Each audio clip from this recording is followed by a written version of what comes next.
with a mission to deliver fiscally responsible, highly dependable services to the citizens of our community and the region with integrity and professionalism.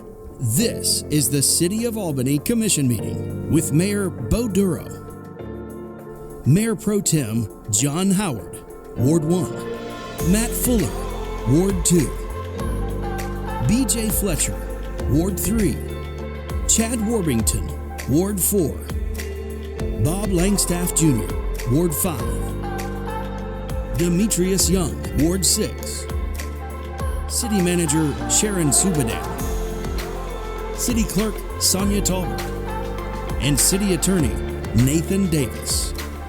This is the City of Albany Commission Meeting.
insurance where property owned required to maintain insurance, travel. Some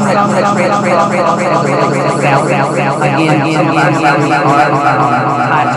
tied to responsible for, but the administration I see this about Mayor, yes, sir, yes, sir, yes, sir, yes, sir, yes, sir, yes, sir, yes, sir, yes, sir, yes, sir, yes, sir. I don't know if the sound crew wants to check that out. I just checked it and it's very, it's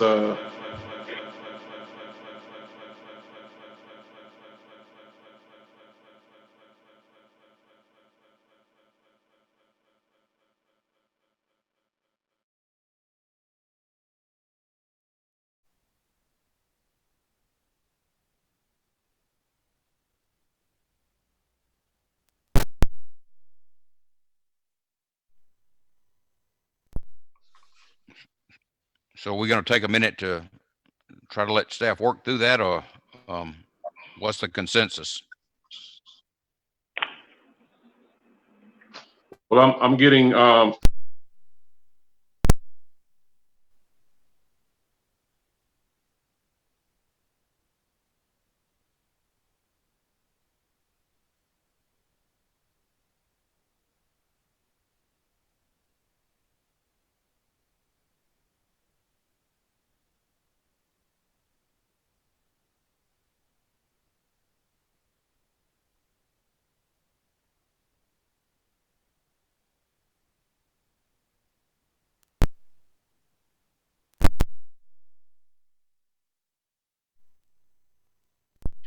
The $131,000. I'm have some concerns about Chodos, and I don't know where Commissioner Young was going, but I want us to be more aggressive in locating homeowners to help them weatherize and renovate their homes, as opposed to just making allocations to Chodos. I mean, I see it as a difference in rehabilitating properties of that are owner occupied as opposed to more rental properties. But that's somewhere I'd like to go. But with that, is there a motion to approve the 2021 action plan to be submitted for HUD review and approval? Is there a second? second. And that's Commissioner Young. Okay. Yeah. Any discussion? Mayor Pro Tem. Commissioner Fuller. No discussion. Commissioner Fletcher. No discussion. Commissioner Warby. No discussion. Commissioner Langstaff. No discussion. Commissioner Young. No discussion. Can we call for the vote, Madam Clerk? Ward 1, Yes. Ward 2, Yes. Ward 3, Yes. Ward 4, Yes. Ward 5, Yes. Ward 6, Yes. Mayor. Yes. I'm sorry, Mayor. Yes, ma'am. I don't know if it's relevant, but I think somebody needs to move for approval of the resolution and ask for its adoption. Oh, okay. I'm sorry. If the motion was made by Mayor Pro Tem, can we use the language, Mayor Pro Tem? Okay.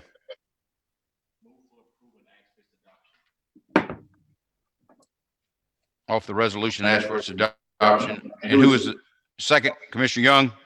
Yes. With that amendment, is that satisfactory? Okay, where are we in the roll call? Okay, We went all the way through. is that satisfactory?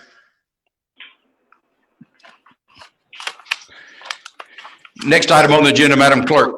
Title, a resolution approving the substantial Of FY, I'm sorry. You're not. Okay, do it again. I've lost it. Where's Q? Q. I've lost the thing. Mayor, would you like me to read it into the record? Yes, ma'am. This is an item to amend the 2018 and 19 action plans and the 2016 and the 2021 consolidated plan. And the request is to approve the substantial amendment of 2018 and 2019 action plans and approve substantial amendment of the 2016-2021 consolidated plan. And again, this is Shalina's item, and Lucretia is also going to weigh in on this as it relates to funding for the CARES Act. Okay, Ms. Hawkins?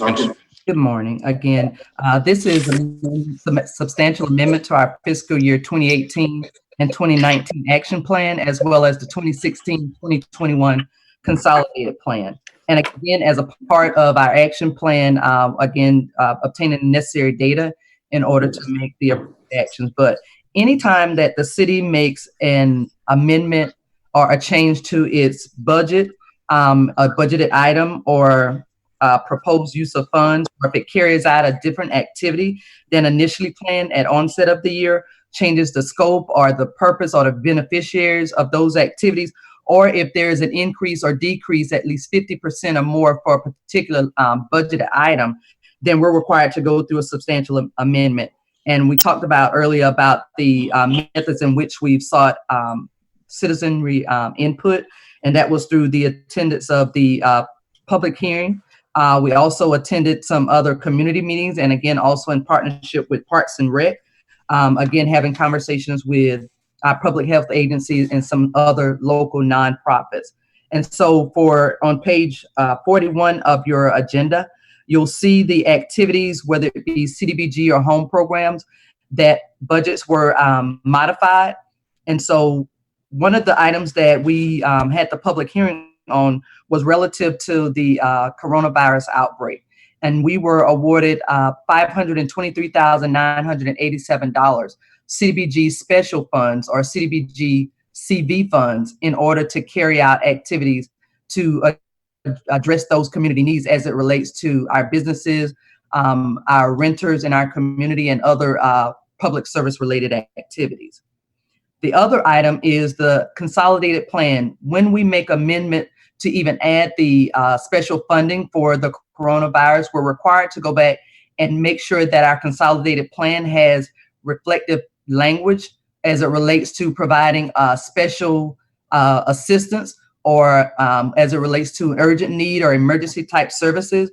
And then the other item was to make sure that we make the public aware that the city is in the process of updating its enterprise neighborhood revitalization strategy plan. And this plan is being updated by our consultant group, which was Mosaic Community Planning. And so again, in order to ensure that we are able to expeditiously expend these funds and be able to roll out various programs to assist those businesses and our residents in our area, then the intent is to present it to the Board of Commission for review and approval, and again, to make sure that we meet that deadline of May 15th. And I'll entertain any questions that you have with regards to the substantial amendments. Mayor Pro Tem, any questions, Ms. Hawkins? Ms. Hawkins. Yes. Can you hear me? I can. Okay. I may be ahead of myself, but are you talking about on page 44 about this rental service also? On page 44, I'm sorry, I couldn't hear the rest. About the rental service. Yes, sir. I believe it's on my page, it's 41.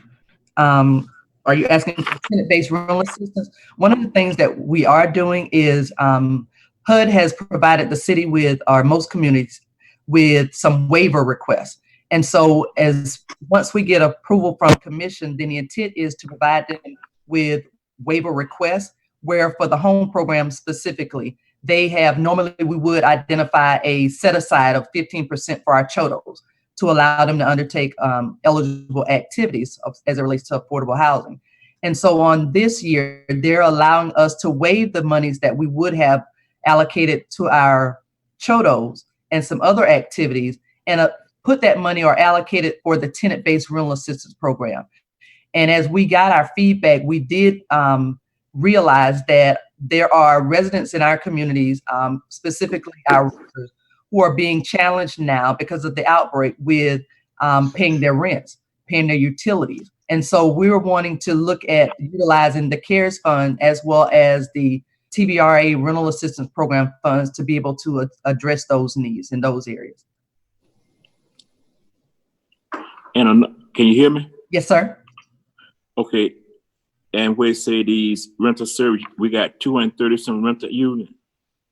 The city has just at 180 city-owned rental units. But now the funding that we're talking about allocating to our residents, the tenant-based rental assistance program, it can be used by a resident anywhere in the city limits, which means that they can take that voucher assistance and find an affordable housing unit within the city limits. Now, if they are in a city-owned property and they qualify for tenant-based rental assistance, then they are able to utilize that assistance for that city-owned property. But we can't steer residents to city-owned property. They're able to use that voucher anywhere in the city limits as long as it's an affordable unit.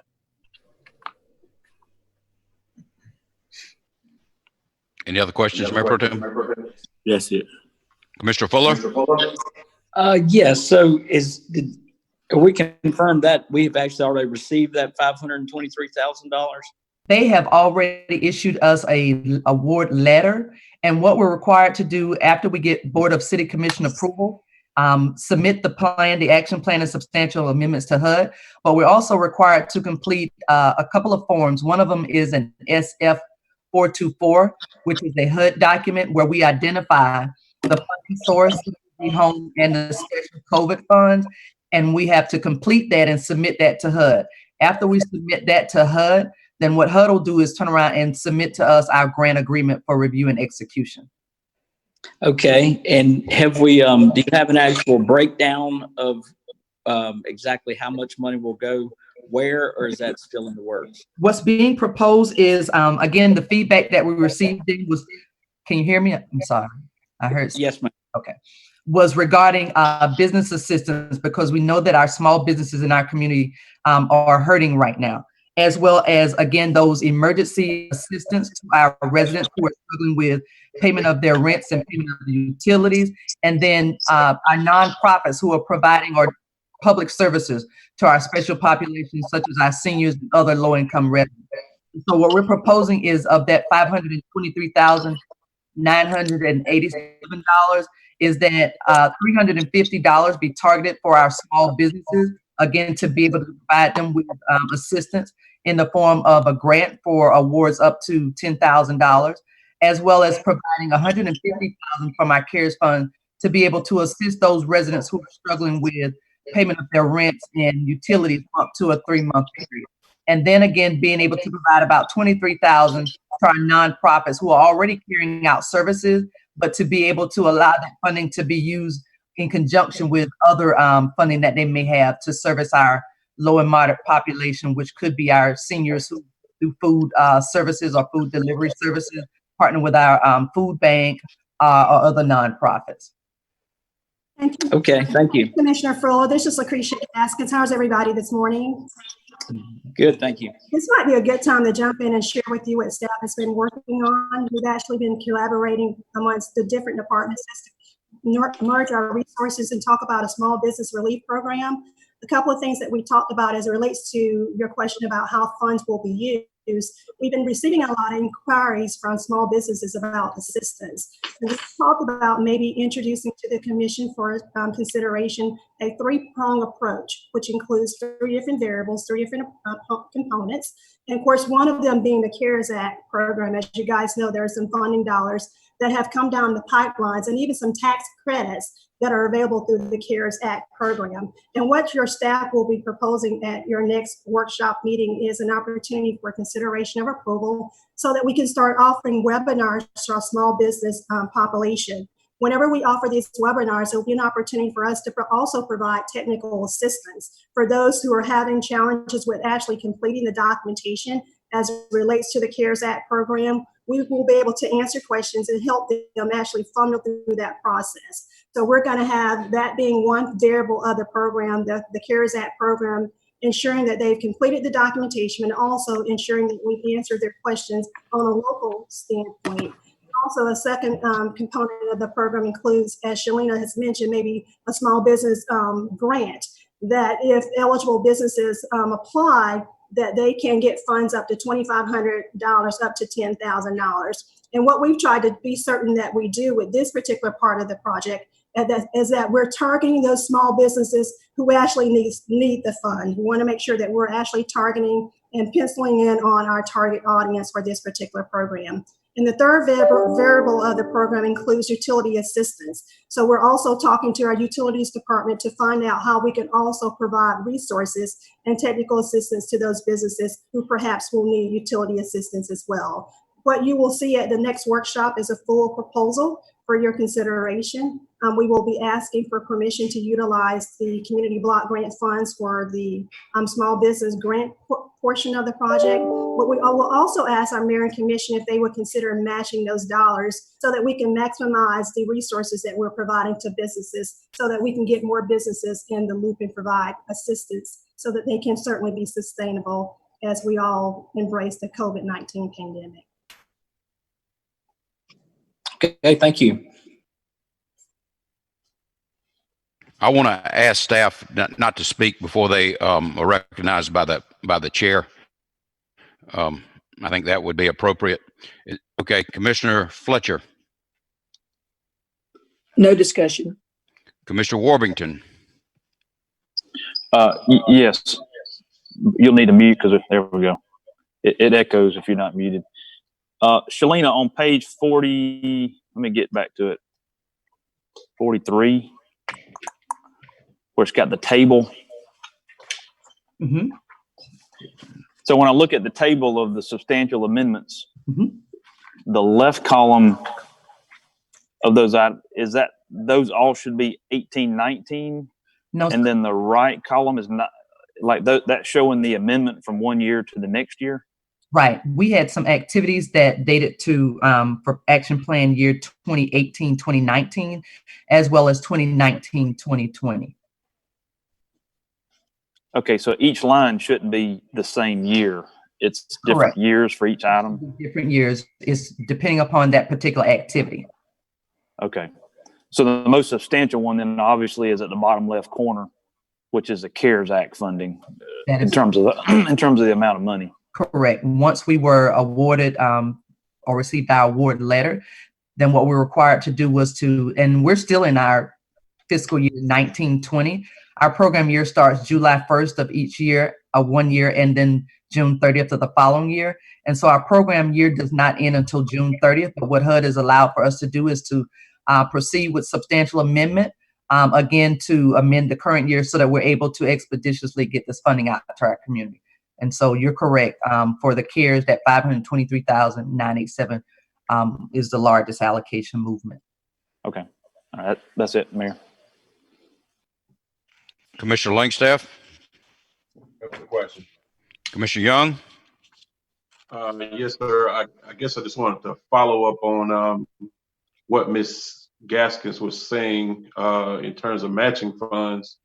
I don't know if the city's are we in a position to match funds? Because I assume we're going to have a certain budget shortfall, as with many governments around the country because of this thing. So I'm kind of trying to figure out the rationale behind trying to do matching funds from the city.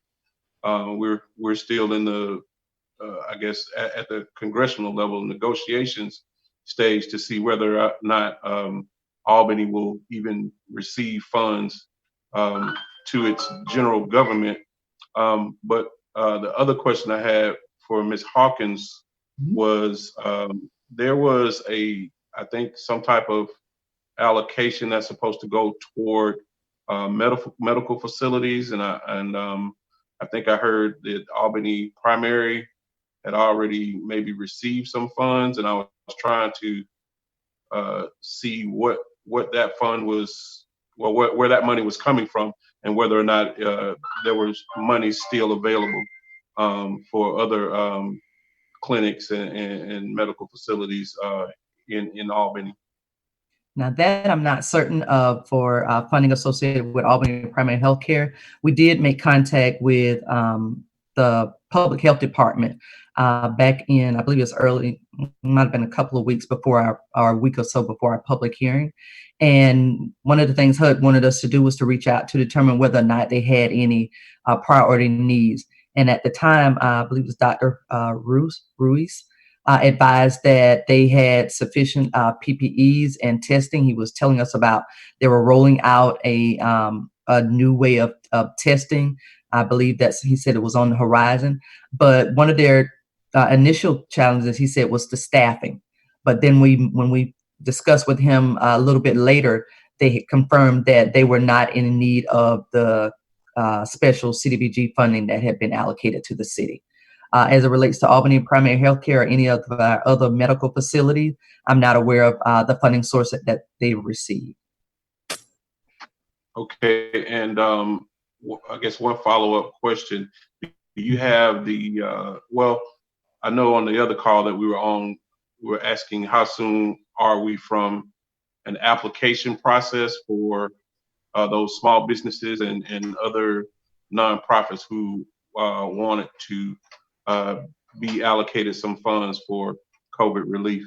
Right now, we are in the process. We have formulated our application, and the intent is to, if not by the end of this week, no later than Monday, to be able to make the application available via electronic submissions as well as hard copies, and be able to also advertise the available funding to our general public, utilizing, again, the quickest method to get information out, word of mouth, through our commissioners, our local nonprofits or our businesses, as Ms. Gaskins mentioned, Ms. Gaskins, but also utilizing our social media to let individuals know that the funding, whether it's CDBG specifically for the COVID virus or regular CDBG funds for business assistance, is advertised to the general population.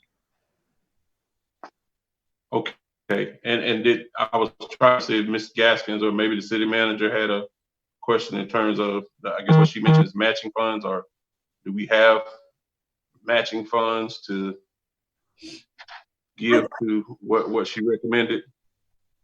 We do.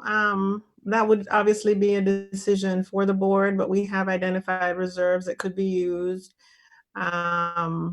in order to help our small businesses. It is your decision. Ultimately, it's a policy decision on whether you want to increase the amount that has been provided to us through CDBG, and that will be coming to you at the next meeting.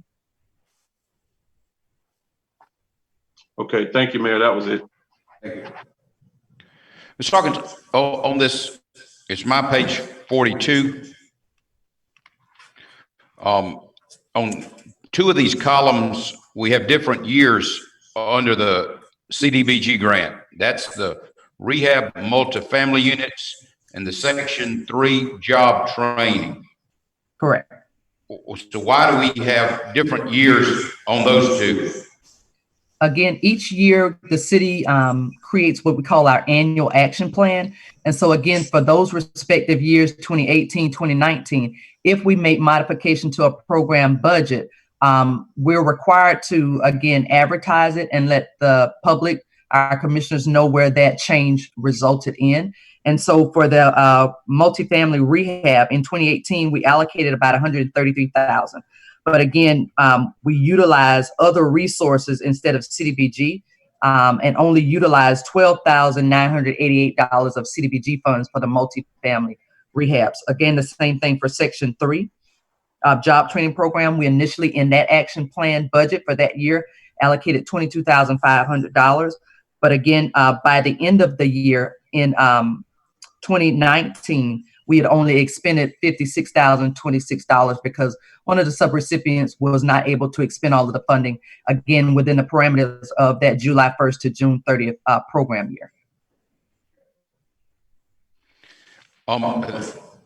Just some questions about this consolidated plan. Mm-hmm. First, there was a reference earlier to this group, Mosaic. Community planning, correct. Okay. What I would like is to see where that is at this stage, because one thing that I don't like is where we hire a consultant and we're presented with a final report, and there's been no input from the commission. So I would like to know something about that. And then, of course, I was not on the commission when that firm was retained, or really don't understand much about the project. I have some questions, and you want to get your pen out under this anti-poverty strategy. My question: how have we done? What have we accomplished? It talks about local community college providing additional classes. What is that? And then in the next page on the repair programs, I'd like to know how many homes we've weatherized since this plan was adopted in, I assume, 2016. And then again, I mentioned earlier about the homeless services. I mean, what is the city doing? I would, I think I should know that, and probably the other, the commissioners should know that as well. Likewise, on this home ownership services, I want to know how many homes have been purchased through this program since 2016. And I'd like to know how we're doing, and I'd like to know how we could do better. But with that, I think the appropriate language is I offer the resolution and ask for its adoption. Is there a second? Second. Mayor Pro Tem. Okay, wait. Any discussion? Mayor Pro Tem? Commissioner Fuller? No discussion. Commissioner Fletcher? No discussion. Commissioner Warmington? No, I'm good. Commissioner Langstaff? No discussion. Commissioner Young? No discussion. Madam Clerk, would you call for a voice vote, please? Yes. 3? Yes. Ward 4? Yes. Ward 5? Yes. Ward 6? Yes. Mayor? Yes. And the next item, Madam Clerk. It's a resolution entitled Supporting the Application of ACT Inc. to assist local minority and disadvantaged businesses with funds to combat the COVID-19 pandemic. Okay. Who's going to present this item?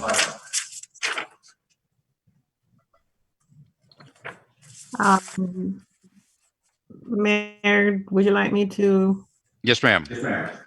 We received, I believe you received a request from Albany Community Together, and for the record, to correct it, it's not Albany Coming Together, it's Albany Community Together.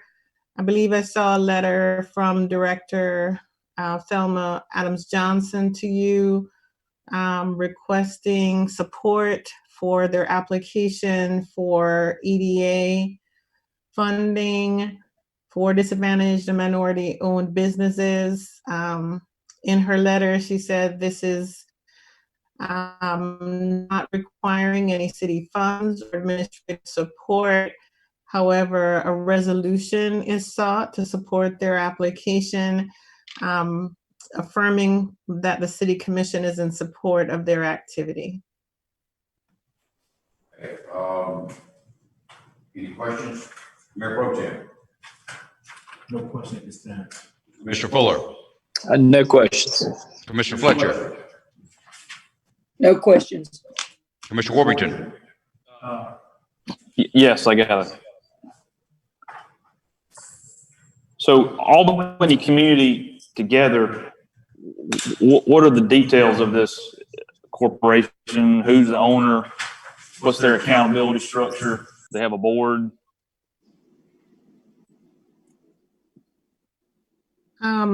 I do know that, I'm not sure if Ms. Johnson is on the line.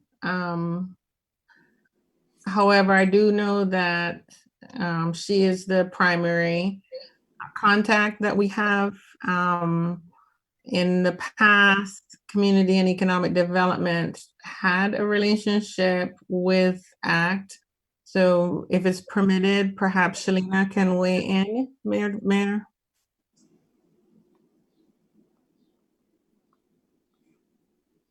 Yes, ma'am. Shalina, can you elaborate for us, please? You have to unmute. Here you go. Okay, as it relates to, I'm sorry, I didn't get the last part. I heard Albany Community Together. Yeah, the Commissioner Warbington was asking about do they have a board and what is their accountability structure? Is that correct, Commissioner Warbington? Yes, and I guess they are a nonprofit or they are a profit.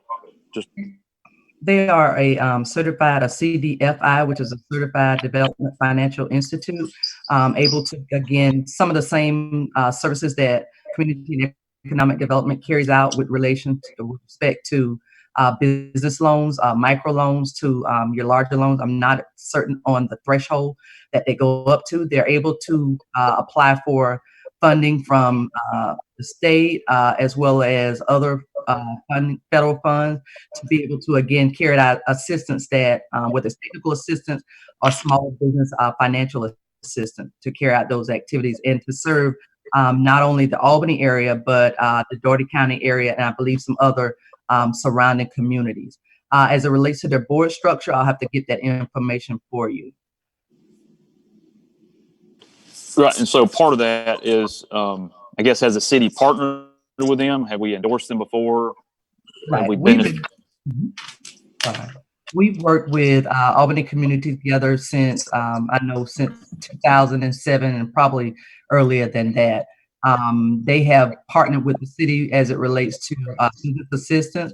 At one point, management of the city's micro business enterprise center, which houses about 26 or so small businesses. They provided technical assistance to our small businesses with financial education to marketing, networking, those types of things. And so they are housed within our Micro Business Enterprise Center as a partner agency of ours, again, to serve those small businesses, whether they're housed in the Micro Business Center or outside of the center. Scott Tomlinson is their board chair. I'm sorry. And as it relates to their structure, we can get that information for you. Yeah, and I actually pulled. You have to mute. We're echoing. Okay. Yeah, I actually pulled up while I was sitting right here from the Georgia Secretary of State, and I think we just have always been consistent. The mayor has always asked for, board members, owners, and that sort of thing. So, so the city is not on the hook. We're not backing up anything. We're just simply giving them a stamp of approval to move forward. That's basically what we're asking here, right?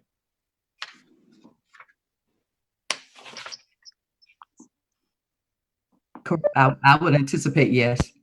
Okay. Commissioner Langstaff? Yeah, I just wanted to confirm, I guess, for the record, what you put in your letter. I guess you got this information from Ms. Johnson that the city would not be required to expend funds should the application be granted. There's no matching requirement. The city would have no liability in the event some or all the borrowers defaulted on the loans. ACT is responsible for all reporting, and the city would have no responsibility in the event ACT failed to comply with one or more of the federal guidelines, which would apply to the program. Can somebody just confirm that? I mean, I can tell you, I put it in the letter because that's what Ms. Johnson explained to me. The city is not signing any document where it guarantees or otherwise assumes any obligation. It's just a matter of giving a resolution of support. And ACT is a certified development financial institute, so it can be a vehicle for loaning money to minority and disadvantaged businesses if it can access these funds. That's all I've got. Commissioner Young? Yes, ma'am. If can anybody answer, I guess, what is their a track record in terms of funding those small businesses, can we point to any examples of what they've already done since we have had a relationship with them?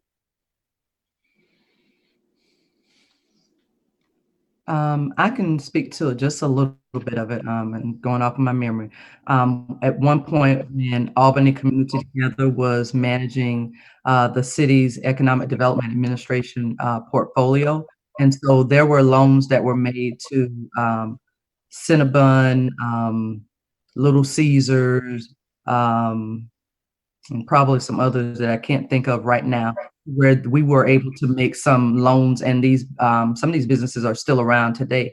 Again, we're making loans to our smaller groups, like even our Alon Care business. So at that time, I believe our threshold for funding went up to about $100,000 or $200,000. And so I again helped to manage that portfolio on behalf of the city.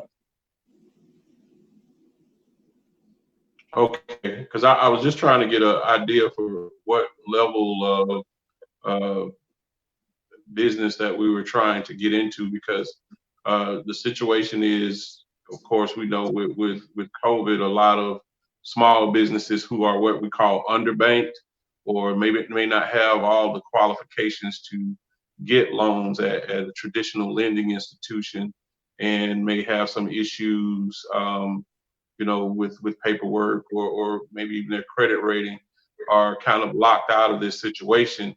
And a lot of what we're requiring now, in terms of, the guidelines for PPE and other things that government is requiring of these small businesses, they don't have any funding for.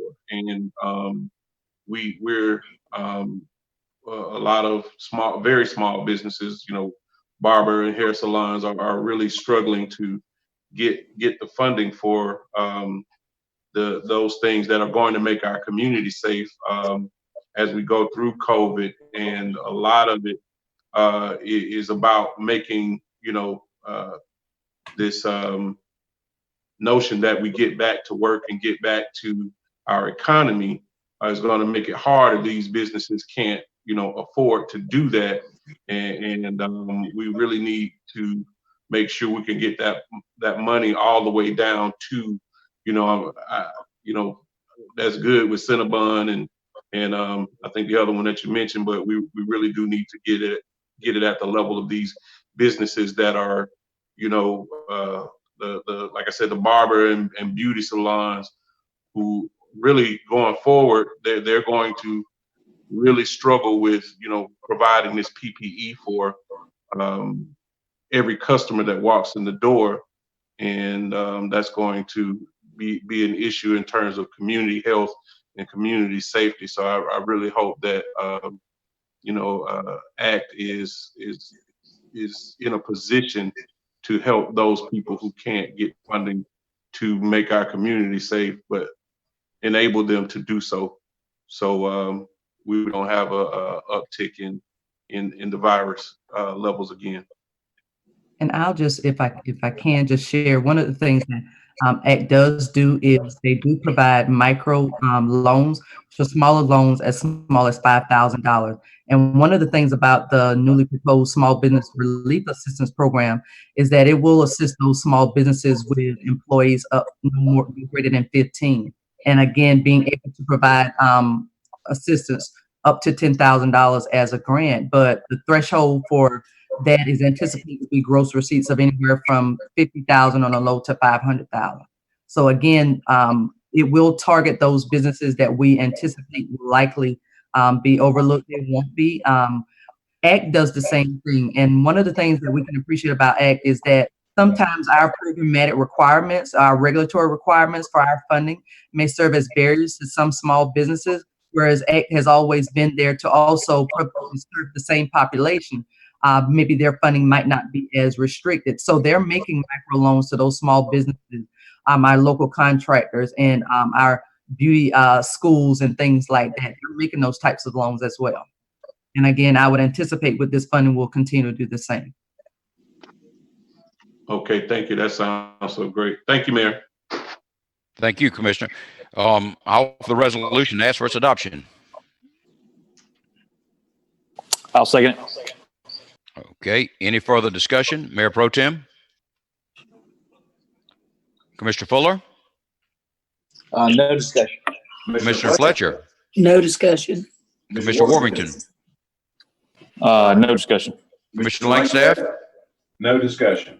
Commissioner Young? No discussion. Madam Clerk, would you call the roll for a voice vote, please? Yes. Yes. Yes. Yes. 6, Yes. Mayor. Yes. Madam Clerk, if you read the agenda, the next item. It's a resolution entitled, "A Resolution Authorizing Intergovernmental Agreement Between the City of Albany and Lee County Regarding Disposition of Real Property." It says Mayor Duro, but I think we should hear from Commissioner Worthington and Mr. Davis. Would you like to speak to this, Commissioner Worthington? I don't have anything planned, but I will kind of ad lib here. Basically, what this is, we all know about the Rails of Trails that goes from Jefferson or Monroe Street all the way to Sasser. What this item is partnering with Lee County to essentially, I guess, not give them the property, but trade the property where the trail is, so they can develop the trail as they see fit. So Albany would not be involved in either stopping or encouraging or whatever the trail, but it would be totally Lee County, and we would develop the trail in Doherty County. They would develop the trail in Lee County as they see fit. So basically, it's disposition of that property so that Lee County will own it. I'm speaking in totally unlawyer terms, unlegal terms. This is layman terms. So I can ask Nathan to clarify my terms. The other thing is, the key thing is our utilities are buried below the trail or next to the trail. So we will continue to have an easement for utilities, even though Lee County will own the property. We've been talking about this since probably January or February. And we've met a lot, talked a lot about it. I'm really excited about being able to create a win-win with Lee County. So it's a win for them and a win for us. And essentially, we will avoid spending money on the trail in Lee County. So if Lee County wants to develop a trail, how they want to develop it will be totally up to them. And I'm sure that we will, be like-minded in terms of our trail in Doherty County and their trail in Lee County. But essentially, it puts them in the driver's seat for their own county, for what happens in their county. So really excited about this. We've talked about it a lot. And Nathan, do you have any legal terms you want to clear up from my explanation of this item?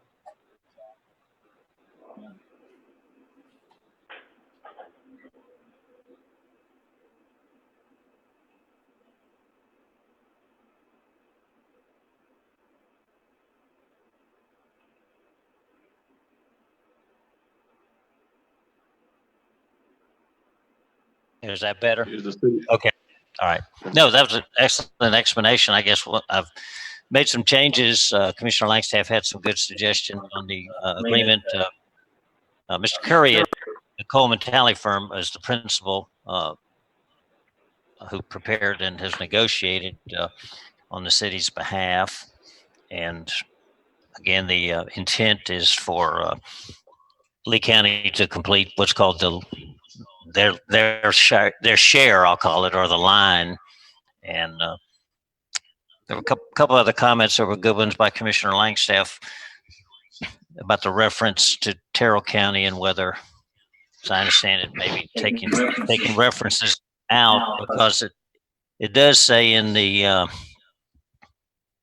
fifth preamble about developing the rail lines if other local governments in the metropolitan areas assisted. So that would imply that the Terrell County line might entail Terrell County doing like Lee is proposed to do in this agreement. Thank you. Mayor, can I be recognized? Yes, ma'am. Thank you for considering this item.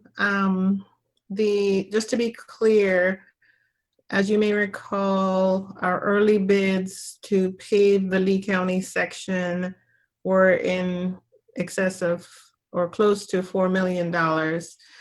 I wouldn't say that this agreement completely ends up costing us nothing, because as you remember, the agreement calls for us to make the crossings, the 2 crossings of the major highways that are under development by Lee County,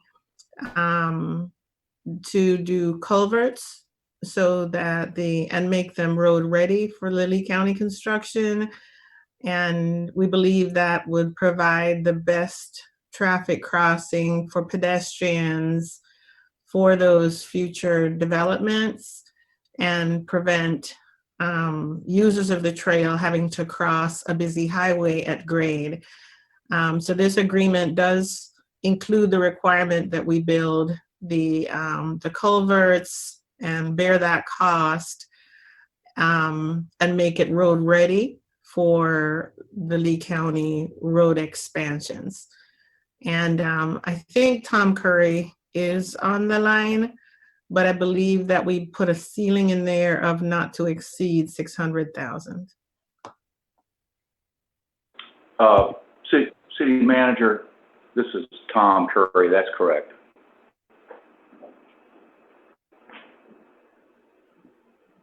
Is that all, Ms. Abadan? Yes, sir.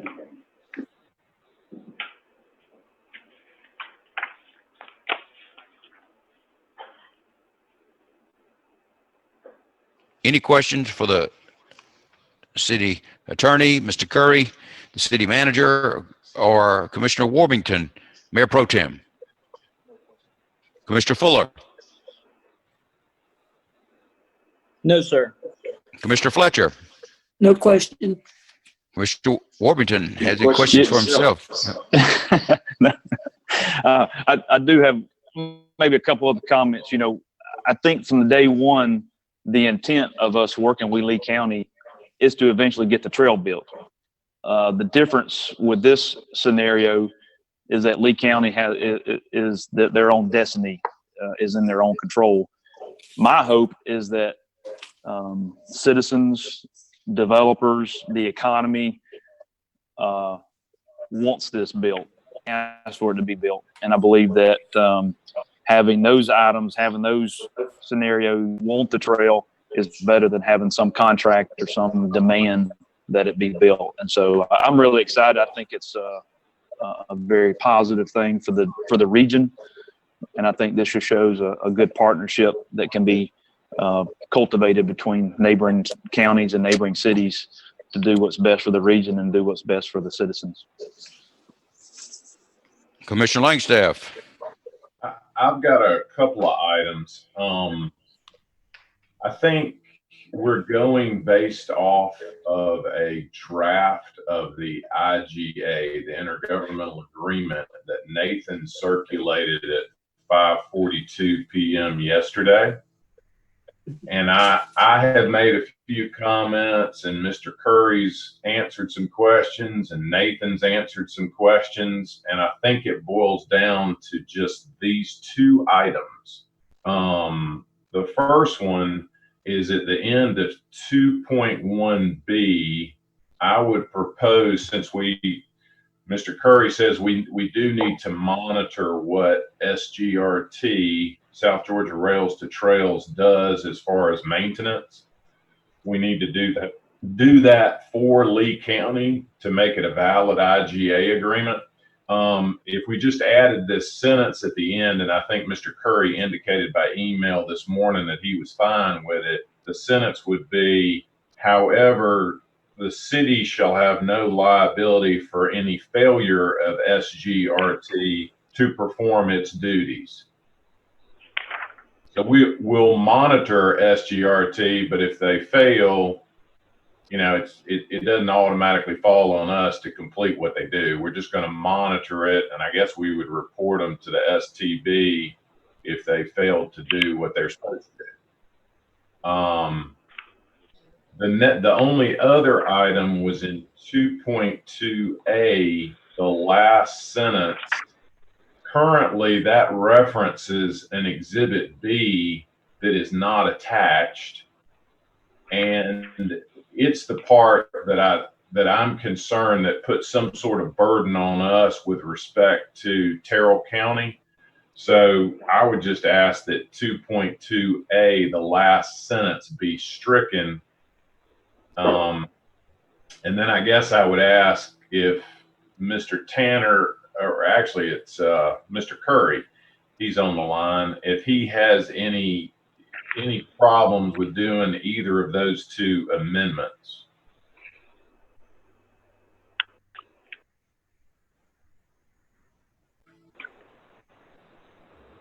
This is Tom Curry. Can you hear me? I can, yes. Okay. Commissioner, as far as the first item you talked about, I think that's fine, and that'll be added. With regard to the second item, I mean, we can delete it. However, we will have to have discussions regarding the surfacing of the trail, into the effect that does affect the maintenance of the trail at a later date. And I think the county had previously agreed with respect to the form of the surfacing in the past. We could certainly eliminate it, but the item still would have to be considered.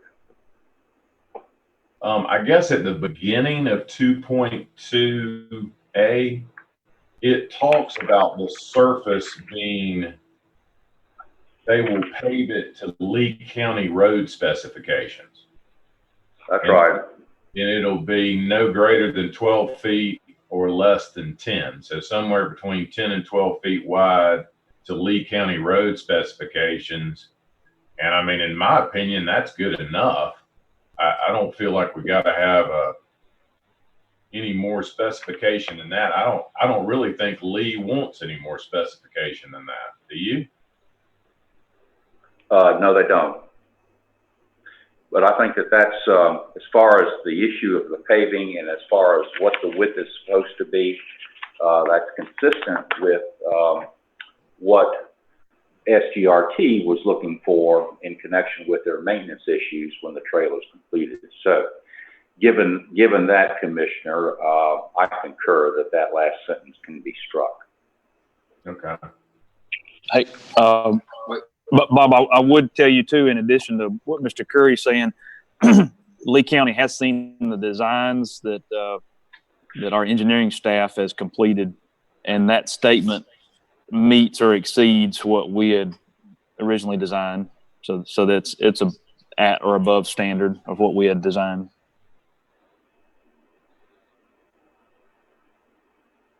Any more questions, Commissioner Langstaff? No, I mean, with those two amendments, I'm willing to offer it, but I'll yield for comments and other questions before offering it. Okay, Commissioner Young? Yes, sir. I would like somebody to kind of just give a very brief overview to the public at how we got here. We know that, one of the things about this particular trail was a contention that, the city was engaging in something that cost the city money when we had other priorities. But I guess in terms of how we arrived at this point, just if somebody could kind of, and I guess that would be Chad, to kind of just explain in layman's terms. I know you said not lawyer speak, but what we're doing, because this is coming from, since we don't have kind of developed a way to do any type of public comment, but I do have, some questions on my Facebook page that are coming in to just explain, what the trail is, because people are asking questions is why are we giving away land to, Lee County and we do know that these are trailheads that don't necessarily have any, not trailheads, but railheads, old train tracks that don't necessarily have any usage, and why now are we in this particular deal to turn this over back to Lee County? If somebody wants to. Excuse me. Commissioner Young. Good. I think, could we ask Ms. Subadan if she wants to speak to that before Commissioner Warmington does? That'll be fine. Okay. Madam City Manager, would you like to sort of give a background, and then I think it'd be more appropriate if Commissioner Warmington spoke to his involvement, but background as far as to this project from its inception, I guess. Certainly. The negotiations on the Realtor Trails had started before I arrived, and 5 years ago, and the agreement was signed before I arrived. But as I understand it, the premise was South Georgia Realtor Trails had acquired this rail-banked property over a period of years between Albany and Sasser, with the expectation and understanding and agreement that it would be developed into a recreational trail. The trail is a national program done all over the country where abandoned rail banks are turned into active trails for recreation. And the idea was that we would have this for our region. The interest of the city was we, through our utilities, would be able to expand our utility offerings outside of our current footprint, and be able to do so in part in the easements that were on that land. And so an agreement was signed and a payment was made to South Georgia Realtor Trails at the time, and a contract or agreement was entered into. In the following years, mostly gas lines were expanded out to Lee County, and has been able to result in revenue coming back to the city, and as well as some telecom lines, although mostly our interest has been in gas, and we serve commercial customers primarily, and that has been able to bring revenue back to the city of Albany. However, also in the ensuing years, the cost to pave the trail far exceeded what was described to the board in 2015, 2014, when this was first presented. And so we've, between that and the several natural disasters that have occurred, it has delayed the implementation of actually building out the recreational trail. So in recent months, through Commissioner Warmington and others, yourself, Mayor, the conversation has happened with Lee County in terms of a cooperative agreement that results in a win-win. The win-win is they're able to develop the trail. A lot of their residents are very interested in having that recreational feature, literally in their backyard. They have an interest in the crossings being complete so they can do their road development. And ultimately, we do have an interest in seeing the rail bed transformed into a recreational trail, and would like to see that happen, but are just not prepared to spend that kind of funding outside of our jurisdictional borders, and really just don't have that kind of resource. So we are prepared to do the Dougherty County section. We've identified the funding for the Dougherty County section. We've identified the funding for the crossings, the culverts. And should this board move forward and Lee County concur with the intergovernmental agreement, we will be ready to present to you a contract for the actual building of the trail, which I do think is going to be something refreshing and exciting for our community, and connects to the connector trail, which is just about finished, and really allow us to have an amenity that's free to the public and consistent with very progressive communities that have a robust trail system, and it encourages health and wellness and outdoor. So that's a bit of a Cliff Notes version. I'm sure there are pieces that I didn't include, and I'll go ahead and turn it over to Commissioner Warbington.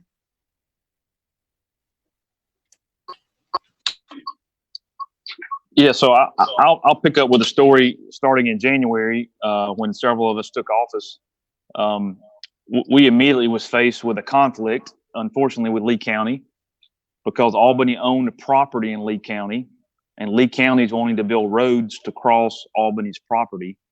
Through several different negotiations, no progress had been made on the crossing of that, as well as, a commitment was made 5 years ago under a previous commission, under a previous even city manager, to build the trail. So here we are, 2 or 3 leadership changes removed from an original commitment.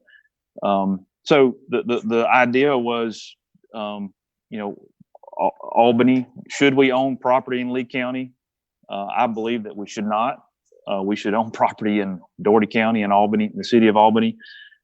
Should Albany expend money in Lee County to develop a trail? I believe that we should not. I believe that if Lee County wants a trail and their citizens want a trail and their commission believes they should have a trail, I believe they should fund it. We should not be making decisions in Lee County about various levels of a trail, whether it's paved, whether it's concrete. Lee County had passed a couple of ordinances about the type of trail that a minimum.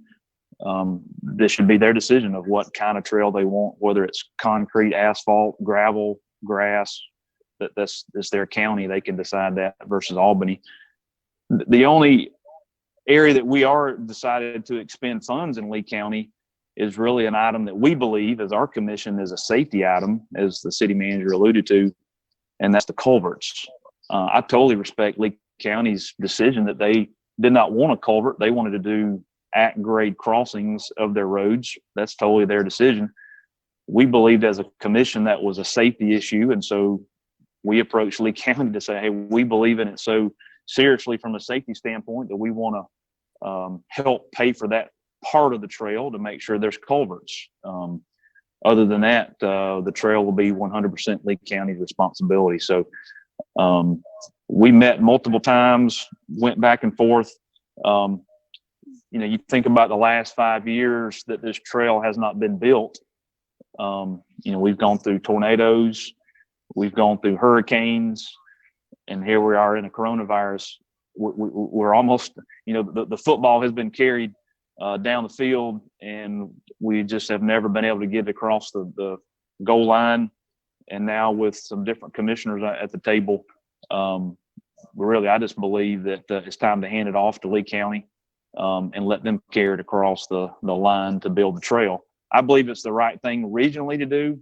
There's tons of examples all over our state of how trails have encouraged development, encouraged residential development from Atlanta to other rural parts of Georgia. So I believe it is the right thing to do in our region. I'm just excited that we now have a partner to come on board so that Albany is not the sole funder of it, that other entities that the trail passes through, that they can take that on themselves. The only item that's left kind of undone is the Terrell County part. And certainly don't want to get the cart before the horse. But really, Albany and Lee County needs to move forward with our trail, I believe, before we even consider Terrell County. It's hard to talk about the Terrell County part until something's done south of them. But I believe same partnership, same win-win can be created, as well as possibly trying to pursue some grant funding to maybe help with the Terrell County part when the time comes. But we've got to build our part in Doherty County. Lee County's got to build theirs.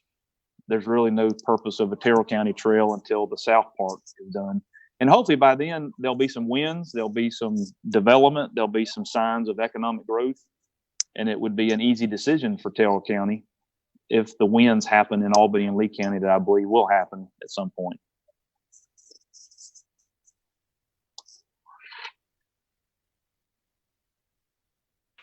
Does Thank that you. satisfactorily answer your questions, Commissioner Young? Yes, sir. Thank you, City Manager and Commissioner Warbington.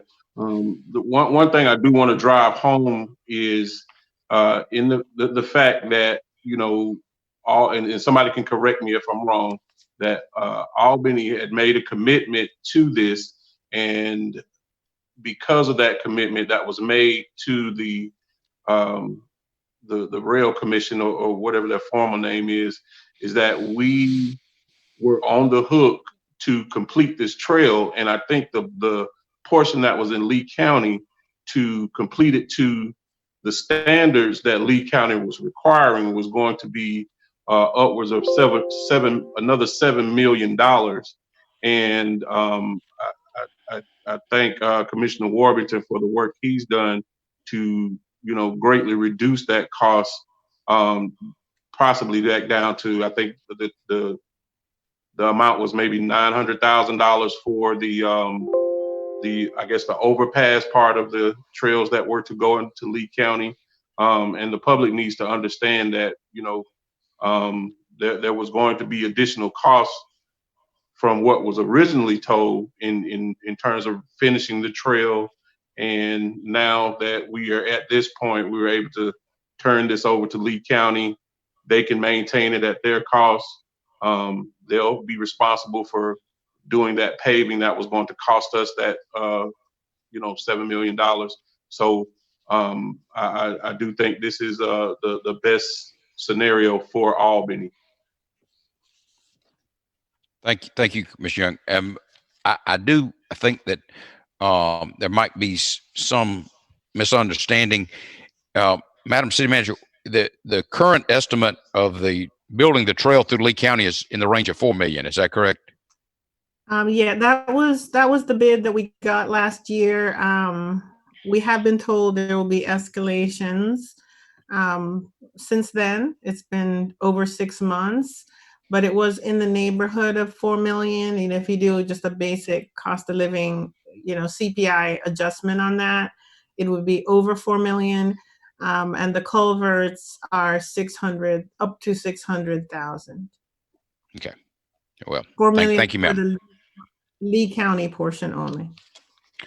Okay. Now I think it's my turn to speak.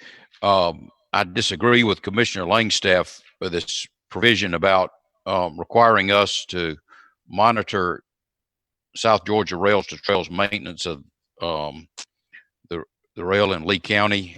I don't think you can undertake a duty and then say, but we're not liable if we perform that duty negligently. But be that as it may, I'm not going to nitpick it any further. I just want to go on record as to say, I think that provision is not going to protect you in the event you undertake a duty and you don't perform that duty in a reasonable manner. But be that as it may, I offer the resolution and ask for its adoption. I'll second it. Okay. Any discussion, Mayor Pro Tem? Commissioner Fuller? No, sir. Commissioner Fletcher? No, sir. Commissioner Warbington? No, I think I've talked enough. Commissioner Langstaff? Yeah, I just wanted to say, obviously I disagree with the way you characterize my changes, but does your offer the resolution incorporate the two changes that I just discussed? Yeah. Okay. Thank you for that. And the other thing I wanted to say, I just want to go on the record and say I disagree with Commissioner Young about our legal obligations with respect to the trail. I don't think that has to be discussed now, but I think there's disagreement on exactly what our legal obligations are with respect to the trail. And I'll just leave it at that. Otherwise, I'm for the resolution and the IGA as presented. Okay. And Commissioner Young, any questions, comments? I didn't into that, but I guess weren't we I guess served with a letter from Southwest Georgia Rails to Trails that they were threatening legal action if we did not finish the trail? Am I incorrect in that assumption, or what that letter spelled out?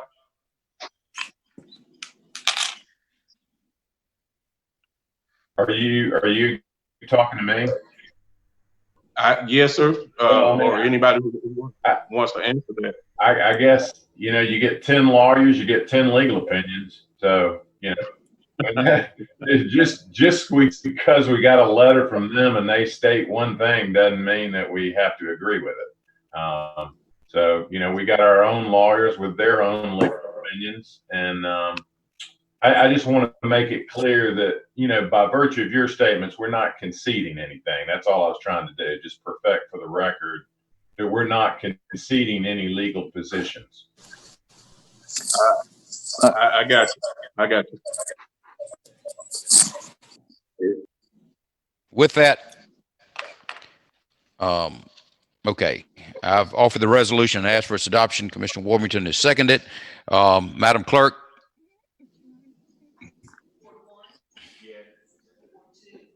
Yes.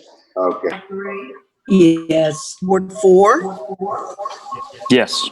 Ward 5, Yes. Ward 6, Yes. Mayor. Yes.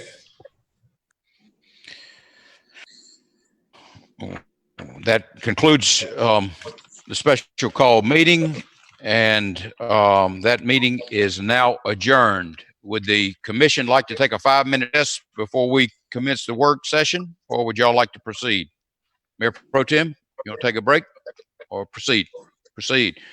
Commissioner Fuller, want to take a break or proceed? Let's proceed. Commissioner Fletcher. Proceed. Commissioner Warmington. Proceed. That's our majority. Okay. The first item on the agenda, Madam Clerk, Mayor and Commissioners to be paid on the first of the month. And Mr. Brown is speaking to this. Yes, sir. Good morning, Mayor and Commissioners. This is an issue that was brought to my attention by the mayor by means of the city clerk a couple of weeks ago, that the charter actually states that the board will be paid on the first month. And of course, this is probably just one of several items that was discussed at our retreat back in February, that there are a lot of charter that need to be updated. Of course, I had no knowledge that this was one of them until it was brought to my attention. And so the charter does currently state that the mayor and the board of commissioners will be paid in monthly installment on the first day of the month. And so in order to do that, of course, it would take some programming work. I would have to get our consultants involved with that to make that change. So, and what also requires adding a fourth pay cycle to our monthly pay cycle that we have. We have 3 now, that would add a fourth one. And so what I was proposing, and especially after looking back at history, my proposal is to actually change the charter to match our current practice. And as you can see in the agenda item, it would basically require changing 4 words instead of saying first day of each month for each, for the commissioners and the mayor. It would change that to the 4th Thursday of each month. And that would really codify what has been happening in current practice. What happens now is that the area commissioner's payroll mirrors what the retirees' payroll when they get paid. And I was able to go back and look at the history back at least to 1995, which would have been Mayor Pro Tem's second year in office. From 1995 up to now, for the last 25 years, I didn't find any instances where the commissioners or the mayor was paid on the first day of the month. I did see one instance, February 1st, 2008, but looked like that may have been done in error because there was a subsequent payment on February 23rd, 2008, and looked like a subsequent reversal of that February 1st, 2008 payment. And so since 1995, looks like there was a couple of different ways that the board was paid. It looked like it was done on the last day of the month for a couple of years, from 95 to 97. Looked like it was done on the last Tuesday of the month from 98 through 99. And then from 2000 to 2006, it appears that the 25th was the target date. I didn't see a consistency those several years, but the 25th stood out. And so for several months in a given year, you see the pay date happen on the 25th. But in January 2007, up until present, is where I saw it began to mirror the retirees payroll. The retirees payroll, when I go back to 2000 to 1995, it was always the last Thursday of each month. That was consistently going back from 1995 until the end of 2019. Back in August of last year, the pension board elected to move it from the last Thursday of the month to the fourth Thursday of the month. And I'm sure Commissioner Howard and Commissioner Fuller recall when that happened, and we just naturally moved the commission and the mayor at the same time because it had been happening for the last 13 years. So my request is just to see if we would, if the commission would be amenable to amending the charter as opposed to programming costs to change the payroll, also the additional burden on my staff of having a fourth payroll, and instead to leave it as it is and make that change to the charter. So that's the information I'm presenting today that I'm requesting respectfully that the board will consider.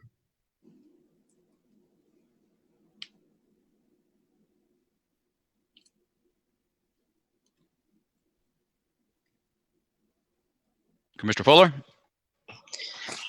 Yes, sir. Mr. Brown, just so I'm clear, this would be,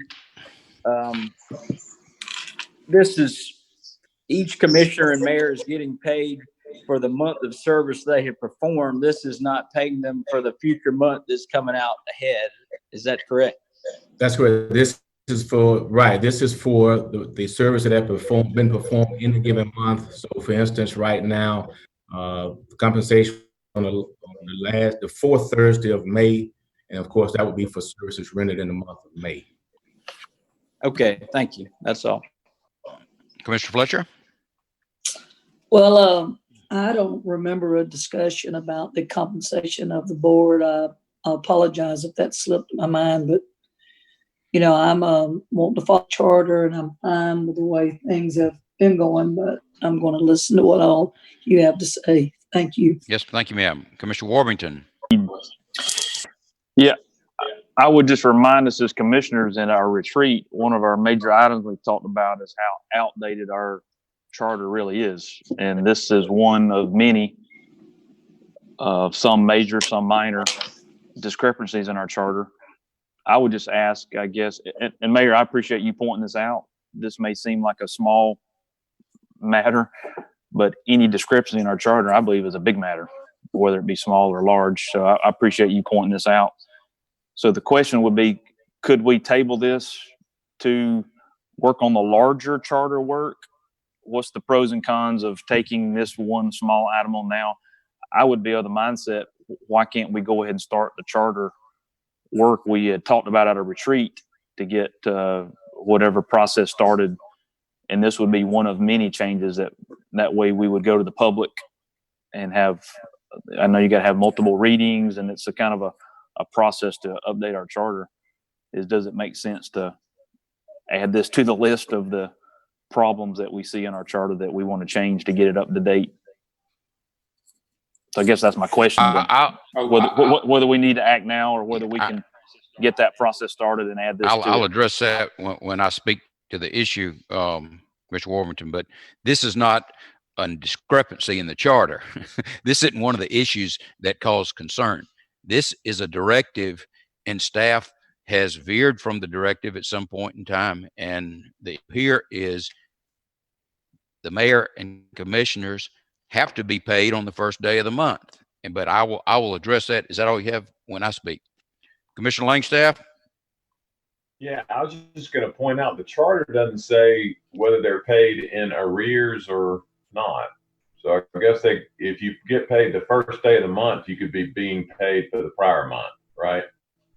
Well, I don't think that's the case, but I guess if there's some uncertainty in your mind, I would think if you get paid the first of the month, that's for that month. But well, I guess most of the world gets paid after they do the work. I think that's the norm. Most people are paid after they have completed the assignment. I don't know. Okay. Whatever. All right. Anything else? Not from me. Commissioner Young? No, sir, I don't have anything. All right. The first question I have, Mr. Brown, how much would it cost to issue 7 checks? I'm not sure the cost. I think the biggest would be the programming cost to change the system. So I don't know the exact cost, but you're right, that's a minimum number of checks, but it's the extra cycle and the cost to get our system prepared to do that. But I don't know what that cost would be. Do you write checks every day, or do you just write checks 3 days a month? Well, we have 2 biweekly payrolls. We have the retiree payroll. We have the monthly payroll. So at least, of course, we're gonna have the biweekly twice a month. Twice a year, we'll have it 3 times a month. And then we have the retirees and the monthly once a month. But what I'm saying is we have to write checks to vendors, don't we? Yes, every week. Okay. So we're writing checks all the time, every day. Right. And those are 2 different processes. Yeah. Accounts payable that write to vendors, that's one section of my department, and payroll is a different one. But yes, we're writing checks okay. Each week. All right. So have you determined how much it would cost to issue a check on the first day of the month? No, I haven't determined the cost of that. No, sir. Okay. But you want to change the charter because it's going to be, let me see, a burden on the staff. Is that correct? Well, I just think the fact that I don't know why it changed 13 years ago to mirror the retirees, and it's been working that way. I don't see any history where it's been done on the first day of the month, but I do think it would be more cost effective to change the charter because it's only 4 words as opposed to adding a 4th pay cycle every month going forward, and also the programming cost. So I do think that the cost of definitely a lot less than the cost of the other. Okay. Well, let's find out how much it costs before we say it's going to be a burden on staff. Is that fair enough? That's fair enough. Yes, sir. Okay. And I want to say this was not one of the items that was mentioned at the retreat. I just came across it a few weeks ago. My point is staff can't change the charter. The city commission can't change the charter by resolution or ordinance or inaction. There's a means whereby you change the charter. And, I get the feeling that when we want to play by the rules, when it's beneficial to us, well, we have a policy for naming. Okay, let's got a policy. Let's follow it. But if we've got a provision in the charter, let's follow it. This is not an issue that was discussed at the retreat. And to speak to what Commissioner Warming was talking about, my concern is the charter has provisions that basically still say all commissioners, I think, are elected at large. Clearly, there's provisions in there about the mayor pro tem being elected at large. That's incorrect. There's provisions in there about impeachment of the mayor and commissioners. That was enacted before, I assume, the Georgia recall statutes. Okay. There's provisions in there. It says the mayor has no veto. And then it says the mayor can veto the budget. So those are called repugnant. I mean, that is what my concern with the charter was, and also the antiquated provisions, which the city manager is talking about, having a city physician and a city abattoir and other things like that, city chain gang, those need to be changed, and also provisions. But my point here is we have a provision in the charter and we need to follow it. And that is my position. And as I understand it, this is calling for a change to the charter. And if anyone wants to make a motion to initiate that process, they can at this time.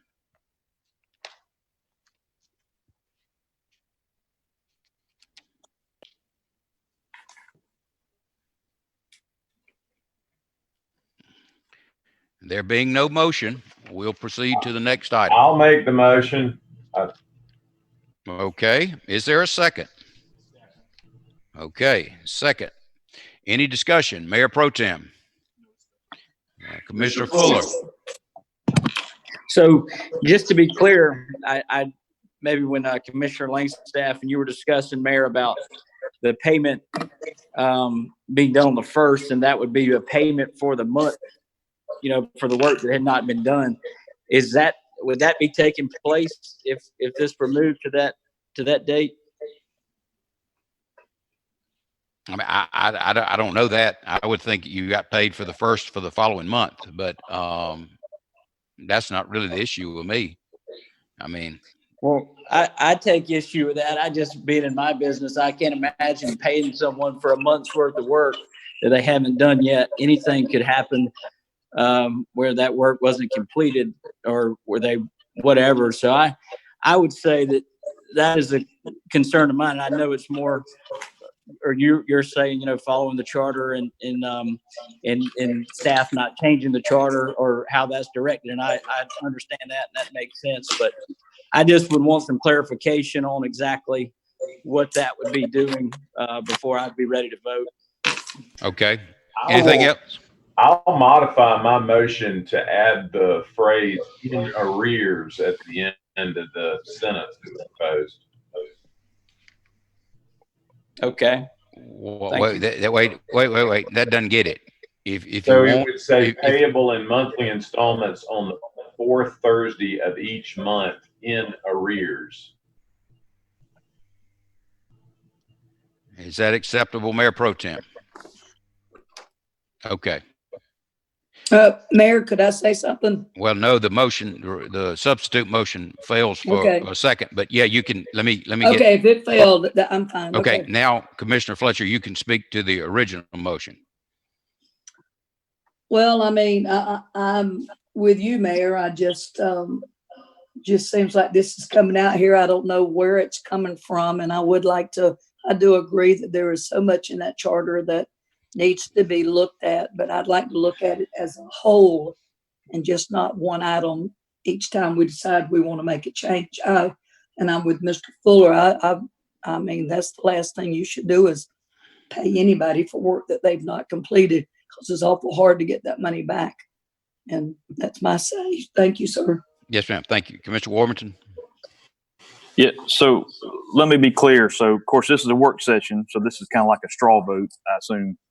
But Commissioner Langstaff, your motion was to change the chart, or to start the process of changing the charter to add the fourth Thursday nomenclature. Right. Is that correct? Okay. The payment is in arrears, to be clear, because right now it doesn't say either way.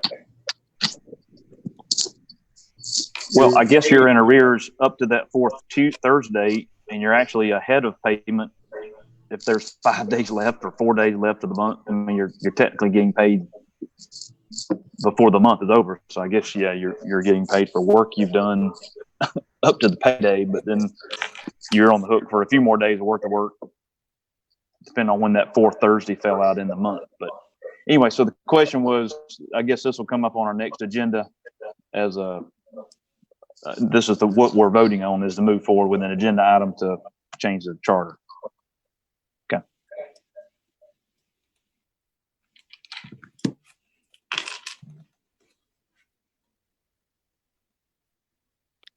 Commissioner Langstaff. Nothing further. Commissioner Young. No comment. Okay. And now I've been grappling with this. We take a vote in the work session, but there's really no purpose of taking the vote in the work session. Isn't that correct? Can I weigh in? Yes, ma'am.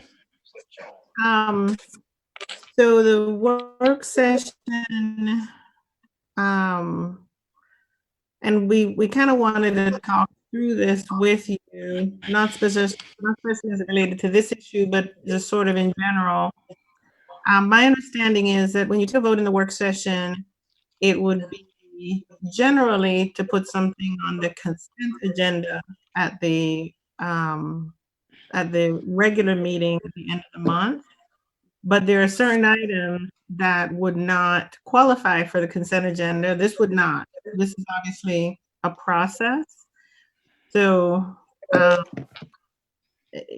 think if we get a vote in the work session, it really just sort of is a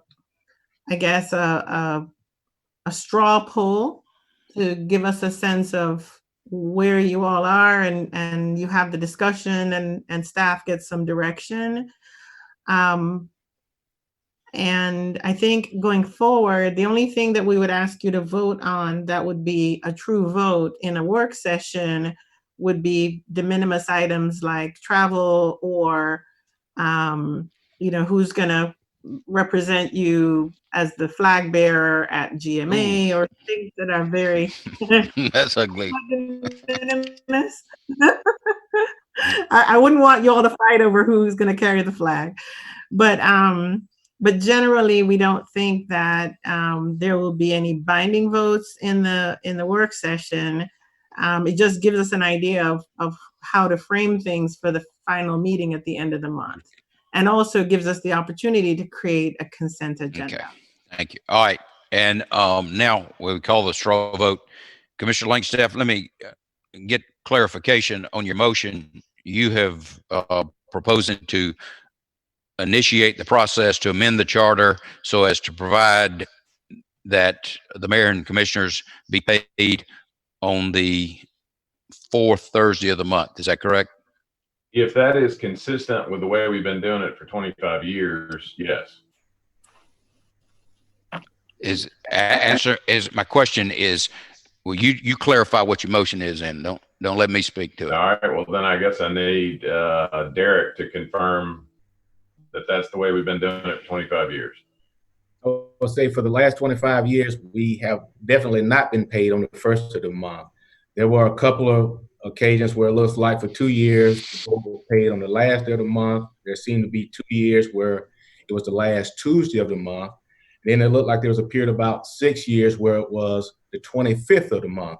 But for the last 13 years, since 2007, it has mirrored exactly the retirees. From 2007 through 2019, it was the last Thursday of the month. Starting in January of this year, it became the fourth Tuesday of the month. The fourth Thursday of the month, which mirrors the change that the pension board changed for the retirees. So, well, how about this? Why don't I make my motion will be when retirees are paid, that commissioners will be paid when retirees are paid, because if for some reason they need to change that down the road, we just want to be on the same pay time as them, just for expediency, for efficiency's sake. And I guess I would point out that whenever payroll's made, there are deductions that have to come out, whether it's 457 or health insurance or whatever you're buying. It's not just a regular paycheck, it's a payroll check with certain deductions that have to be done. So I guess it's a little more complicated than just a check to a vendor. So I will, if you don't allow me to just respond to that. That would, I would say, probably be a better idea, because there are 2 months out the year, typically November and December, because of the way the holiday falls. We do, because typically with Thanksgiving being the fourth Thursday, we typically pay that check the week before. And oftentimes that may happen because of the Christmas holiday too. So I think if that would be agreeable, that would be probably to keep having 2 months that are the exceptions to the rule, would be more accurate to say it that way. To do it with the way the pensioners are paid? Yes, sir. All right. Well, that'll be my motion then. Okay. Well, the problem with that is you got to have a provision in the charter to say when the pension payments are issued. If you don't have that in there, but okay. For the straw vote, Madam Clerk, would you call for a voice vote? Ward 1. Motion to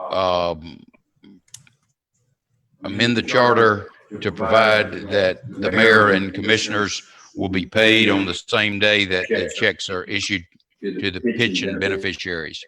Yes.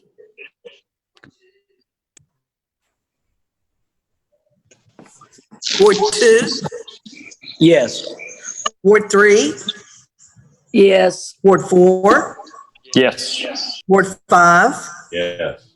Ward 6, Yes. Mayor. No. I still would like to know how much this is going to cost, Mr. Brown. Is that okay? Yes, sir, absolutely. Okay. Next item, Madam Clerk. Cease. Okay. How is this handled? Is this just for information purposes? I'm sorry, that is me. Yes, sir, that is just for information purposes. Those entities send us these reports and we basically consolidate them for information purposes only. I would like to make a suggestion, and I'll hear what the other members of the board have to say about it. I was looking at, I think it would be preferable if we broke these down and we got maybe biannual reports and had somebody make a presentation. This is a lot of information here. You got questions for DDA or the Boys and Girls Club. They don't have a representative here. I would think it would be better if we had biannual reports and just on the agenda had EDC and the Convention and Visitors Bureau one time, and then the Boys and Girls Club, Arts Council 2 weeks later, and then 3 months later have Cheehaw and River Aquarium and Civil Rights and DDA or something like that, so we could really ask questions if we have any questions. Mayor, may I be recognized? Yes, ma'am. The only thing I would like to suggest is from a fiscal management perspective, we really like to see these reports every quarter to make sure that nothing is going awry. But we certainly can facilitate having them come in the rotation that you described. Periodically, we did have them appearing. That schedule has gotten a little out of whack, but we certainly can have them appear before you. But we would like to keep getting the reports every quarter, just so that we can monitor from a fiscal perspective, if that would be Okay, sure. acceptable. I don't see it as an either or thing. I mean, if staff needs to get the reports, but I think the commission needs a opportunity and maybe instead of having people from those organizations sit and then sit in a meeting and then 2 hours later nobody has a question, they've wasted their whole morning or evening. I certainly don't want to do that, but I do want to point out in this Economic Development Commission report, it talks about Mayor Dorothy Hubbard along with the Supporting Mayors Coalition for Economic Development, its forum series. I think that needs to be removed. But with that, Mayor Pro Tem, you have any questions about any of these items? Commissioner Fuller. No, sir. Commissioner Fletcher. No, sir. Commissioner Worthington. Yeah. So I got a question. So these are the 8 independent agencies that we, I guess, give money to, and that these are the only 8 that we're tracking or that we're asking for reports. Are there other ones?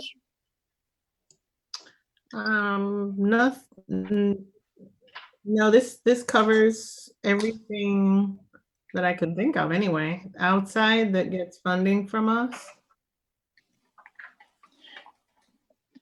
So these 8, I guess they all have their own boards. There's some city involvement on all 8 of these in terms of accountability, or some have a commissioner on their board. Some of these boards I don't think no, Cheehaw board we make appointments to. I didn't know I'm just trying to understand the 8, what's our involvement, what is the accountability structure, and other than them just coming once a year or biannually or the reports, what is our other engagement in these entities? It varies, Commissioner. Is it okay for me to respond, Mayor? Yes, ma'am. It varies. So, for example, we don't appoint anybody to the Boys and Girls Club. I don't believe we appoint anybody to civil rights. the agreements we have with them spell out what they're required to do. And these reports help us to ensure that they're doing what the agreements we have with them require, which is why it's important to get them quarterly to make sure, for example, they're conducting the number of swim classes for Boys and Girls Club that they said they were going to, that they did, outreach and after school for children across the city. So, I think that's how we try to make sure that the agreements that we have are being followed, but we do not actually sit on every board. There may be individuals that sit on these boards that are coincidentally a commissioner, but for example, we don't appoint anybody to the Boys and Girls Board.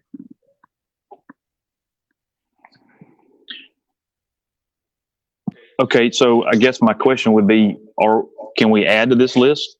So like Attica, is there a reason? I see DDA is on here, but shouldn't Attica be on here? They even think outside the box. What about the hospital board? Would we want to invite them to come, even though we may not have direct connection? That's a large. I just didn't know where these 8 came from. If we want to make it 10, if there's another organization or two that are important to us as commissioners that I don't know if we give money to or have some connection with. Is it open for discussion to increase this list if we wanted to? These are the ones that we track the funding on. And so the downtown office staffs Attica, and the downtown office gets funding. And so, but I mean, I think any entity that you wish to hear from, I believe that they would be happy to come and present to you.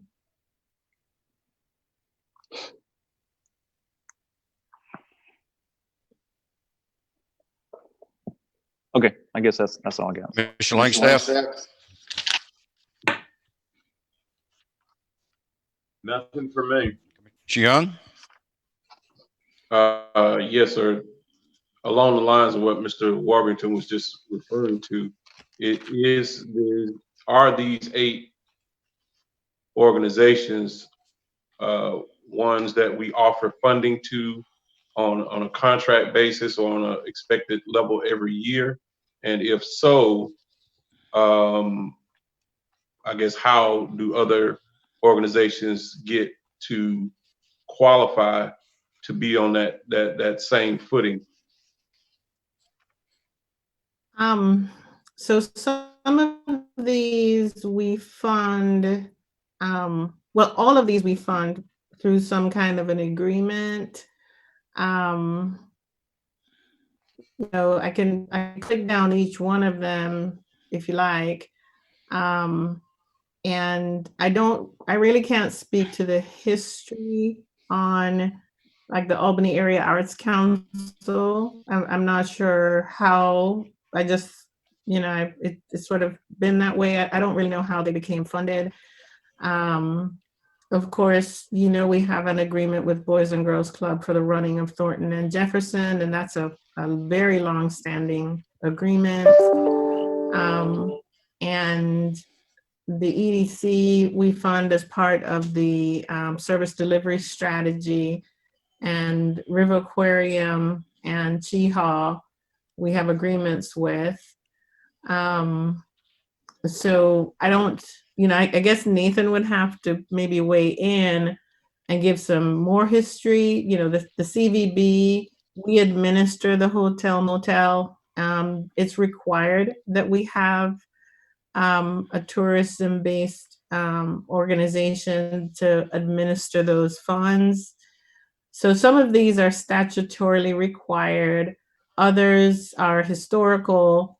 Some we have agreements with. I can't really speak to the origin of the agreements. The only one that I think I could say that I've been directly involved with is the expansion of the Boys and Girls Club. My understanding originally is the city used to own and run the pool at Jefferson Street, and at some point, the agreement was made years and years ago that it would be turned over to the Boys and Girls Club, and they would run swim programs. We've expanded that since I've been here. But perhaps Nathan can speak to the issue of gratuities and how we handle these specific ones versus kind of anybody coming to the table. Thank you, Madam. Yeah. As was pointed out, all of these are, or almost all of these are statutory requirements. Hotel motel, an example, it requires under certain circumstances to use an organization for a portion of those taxes, and the CVB qualifies as that type of organization, and the statutory law goes on to require when you use an organization, they have to give you, the city, a annual budget of what they're going to do with the hotel motel tax money. So you'll notice in the synopsis in here, the CVB is committed to providing that to Derek's office and the city manager's office so they can show it in the budget. And the Thornton Gym is, there's a management agreement. There's no gratuity at all. They take on the responsibility for managing the Thornton Gym and the pool area. So all of these meet any statutory requirements. Thank you. Thank you, Mayor and City Manager. Thank you. Any other questions, Commissioner Young? No, sir. Thank you. Okay. I would like to know how much the county contributes, if anything, to CVB and to the Economic Development Commission. I had I'm serving on the Chehaw Park Authority. I don't like the way this money goes through the CVB. We're going to be I would prefer to have a contract directly with the authority. I'd like to know what the history of that is.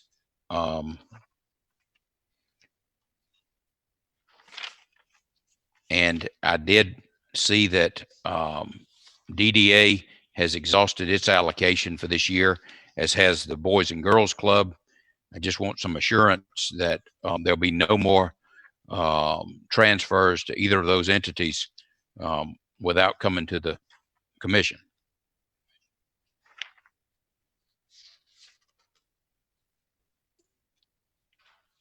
Would you like my response, sir? Ma'am? Can I comment on that? Yes, yes, ma'am.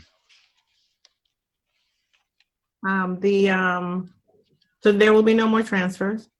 Outside of what's allowed. And the EDC is funded by the city, the county, and the chamber jointly. And the county does not fund the CVB. The CVB is funded through the hotel motel tax, which flows through the city. Okay.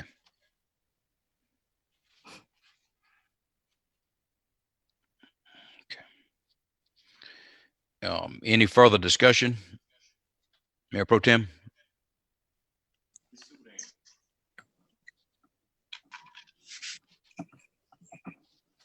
Yes, sir. You have a question, Commissioner Howard?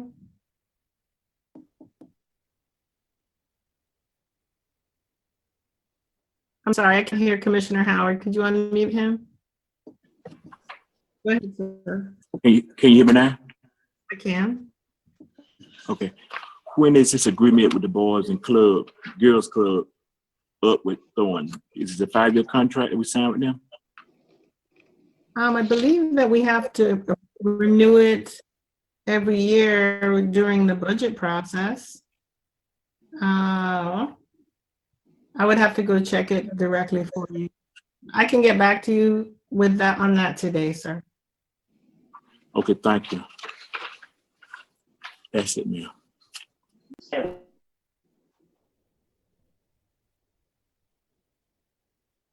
Funds 250,000 a year, is my understanding.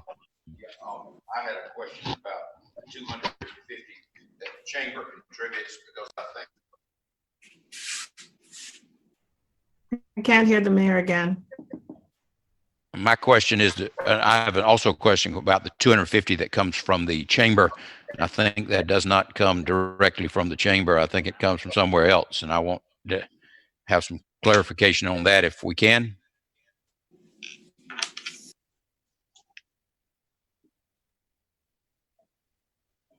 Is that a yes? Yeah. Yes, sir. I Okay, can thank you. make that request. Uh-huh. Okay. Commissioner Fuller, you have any further comments or questions? No, sir. Commissioner Fletcher, any further comments or questions? No, sir. Commissioner Warmington, No, I'm good. Commissioner Langstaff, No. Commissioner Young. No, sir. With that, the next item on the agenda, Madam Clerk, could we? Alcohol license application, East Side Mini Mart, 1209 East Residence Avenue, L. Taylor, Agent, Beer Package, Ward 2. Okay, Mr. Norman's going to speak on this. Is that correct? Yes, sir. Okay. Two Chicks and Team LLC doing business as East Side Mini Mart at 1209 East Residence Avenue has submitted an application requesting an alcohol license for beer package. The applicant is Linda Denise Taylor at 706 Summit Drive in Albany, Georgia. The type of business is a convenience store. It is zoned for R3, the city, and the ward is 2. The distance requirement must be greater than 100 yards from schools and 100 yards from churches. The nearest school is Robert H. Harvey Elementary School at 1305 East 2nd Avenue.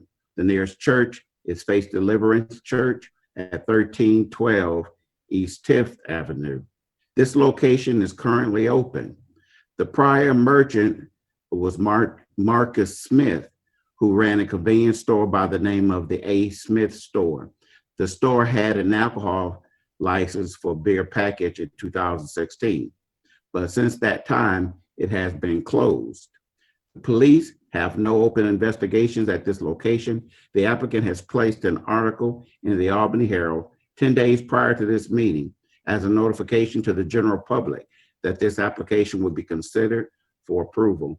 The applicant and the location meet all requirements. Staff recommends approval of this alcohol license.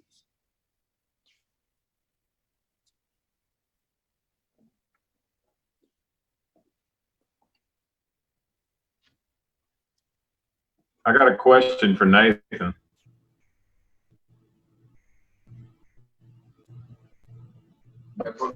Mr. Norman, Yes, sir. can you hear me? Yes, sir. Okay.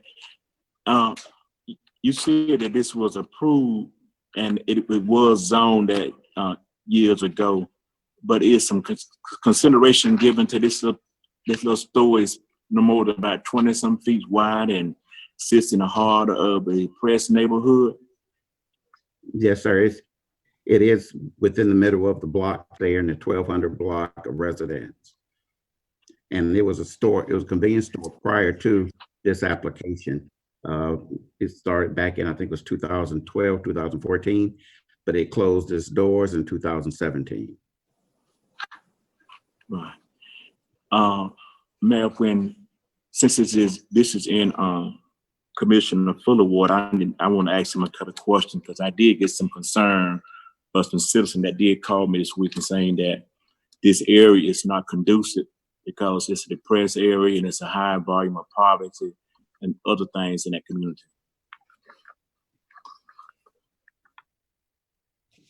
Yeah. Mr. Fuller? So are the properties on either side, are they residential or commercial? They're residential. Okay, thank you.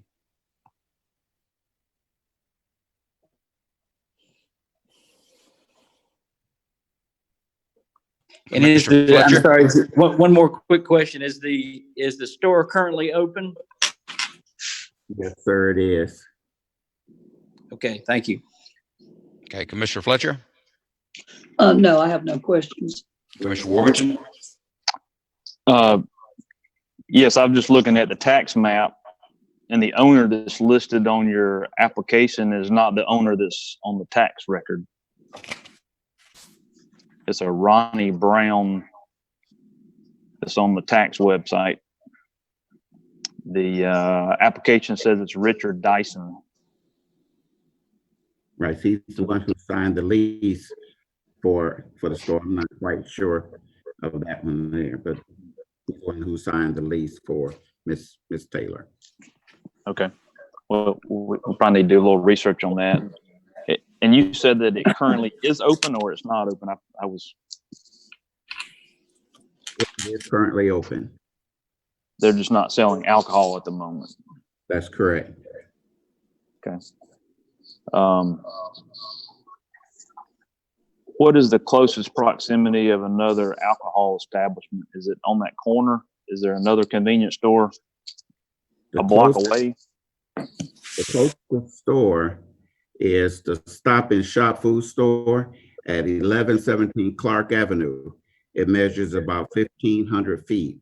There is a grocery store located on Clark Avenue as well. It measures out at 1750, but they don't have an alcohol license. And then the second one is on the east side, which is the Milan Food Mart. It measures out as 3230 feet. Okay, so we do have an ordinance about, I guess, clubs, being a certain number of clubs on a block, but I guess there's no specification in this alcohol convenience stores in a certain area or anything like that.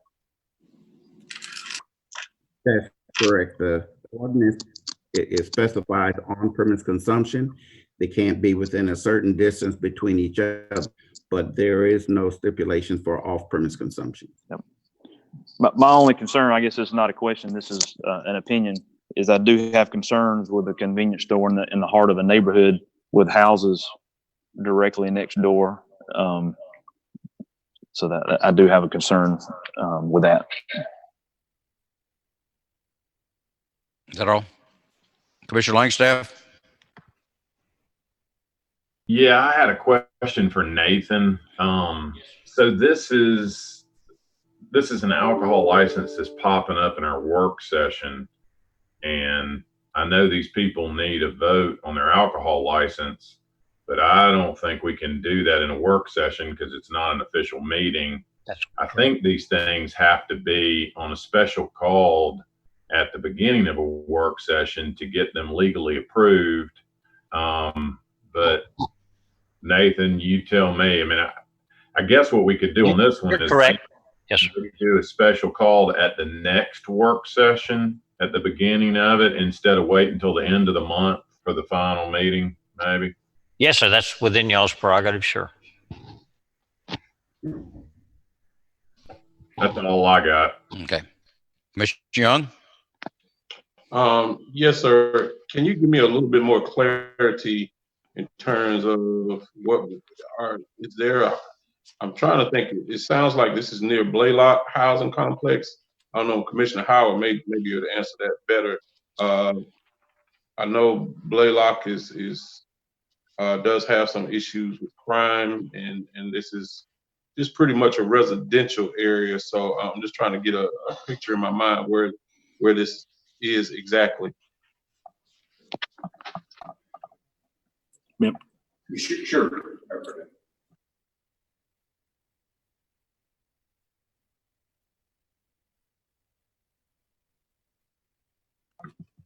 Can you hear me? Yes, sir, I can hear you. It's on the corner of Blaylock Street and Resident. It's about 75 yards from Blaylock Street, and it's about 150 yards from Bethel Housing on Swift Street.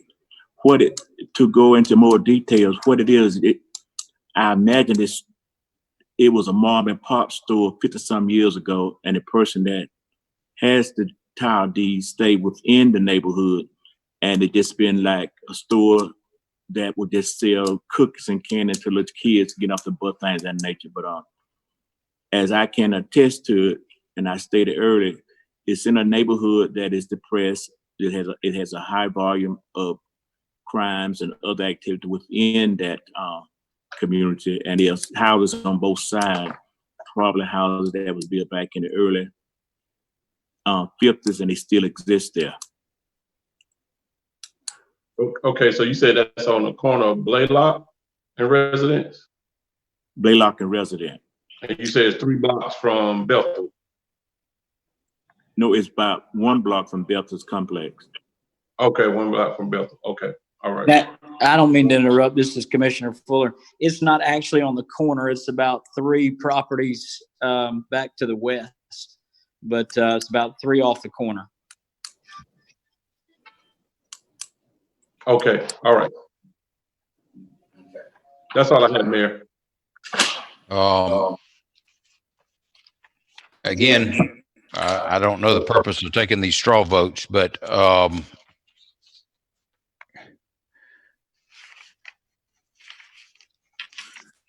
I would move to approve the license. Is there a second?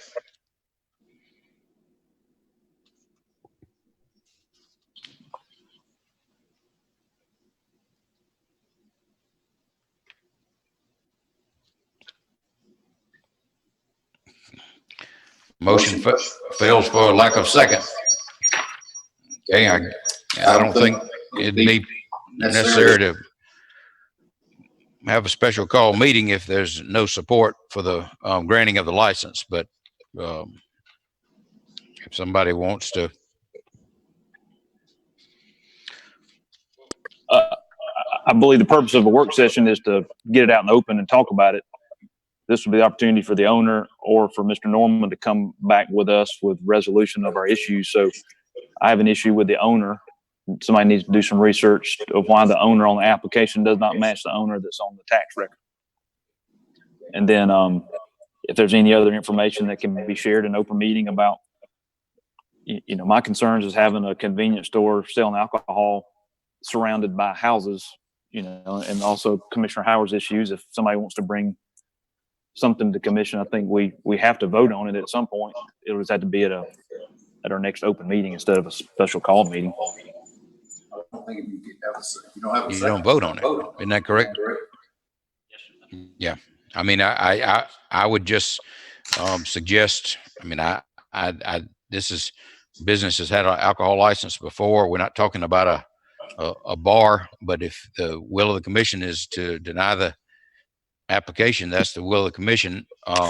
If we could, though, Mr. Norman, if you could communicate the concerns that you have heard to the applicant and also get some clarification on who is the owner. I don't know if it'll make any difference or not, but obviously that person has a right to be heard and I guess appear before the commission and in support of her application. Yes, sir. Mayor, could I say something? And we're going to, by the way, I'm going to ask at the next meeting that the application of for a hearing, I apologize, I can't think of Messer, I might have been the applicant's name out Radium Springs, Radium Springs out there, that we're going to try to set that down for a hearing at next meeting. Thank you. Commissioner Fletcher? Yes, sir. Thank you, Mayor. You know, the property can be titled in someone's name as the owner, but you don't necessarily, the owner's not necessarily, very seldom is the owner, the agent, and the application of the store could be renting that property. But I think that what we're going to have to do as a commission, because a lot of these people are coming in and putting their monies into businesses, just assuming that there's going to be an alcohol license that's passed. And I am sure they have filtered that into a portion of their proceeds / profits. And, you know, if we're going to, if the commission is going to say no on this, we need, you know, first of all, I'm going to follow Matt Fuller's lead because this is his ward and I respect that. But I do think that if we're going to say no on this, we need to almost get word out that, you know, don't build until you know exactly what you're going to get, because this is people's hard-earned money. We're facing every day how to get money to small businesses because of this coronavirus that we're going through now. Then here's somebody else that's put his money in there and just assumed life was going to be as usual, and we're throwing a stumbling block in there. So I would like to do better as a commission for us all to get on the same page. And I know Mr. Howard always votes no on alcohol. He's probably done that all of his life, and I respect that. But then it throws me off sometimes when there's questions about that. So I would like to hear from Matt and maybe see where he's at with this. And, you know, the owner, he didn't have an opportunity to come to us because of the way we're doing these meetings. Thank you. Well, I mean, I just want to make an observation here. Businesses in underprivileged neighborhoods have a slim profit margin, and beer is one thing they can sell. It's not a nightclub, but I just hope y'all don't end up with another vacant building on East Residence because of this. But with that, next. Mayor, I'm sorry. Okay, this is Commissioner Fuller. If I could say something real quick. Okay. I would like to definitely have, since this was not a work session where we would not vote, any binding vote. So I would like to have us bring this up in the next meeting, whether it's special called or our next regular meeting for a vote. I'd like to speak on that too, Mr. Mayor. Hold on. Commissioner Young, I don't mean to interrupt you here, but I think I need some clarification about the legal requirements. The city attorney, I was of the opinion that if he didn't have a second, it died. But if you would, Mr. Davis, explain to us if there is a denial and taking no action whatsoever would be tantamount to a denial, what rights the applicant has, because I think we need to understand that. And after that, Commissioner Young, I'll certainly hear your concern. Here, the applicant has a right to a hearing in y'all's presence, where y'all would present and Chief Norman or whoever actually handled it on a, you know, firsthand basis. If it's Chief Norman, he would come forward and testify about what he found and analyze the situation, and then y'all would have your input and y'all would vote. And of course, the applicant would have the right to cross-examine and bring counsel if they choose to cross-examine Chief Norman or whoever testifies, and then y'all would vote.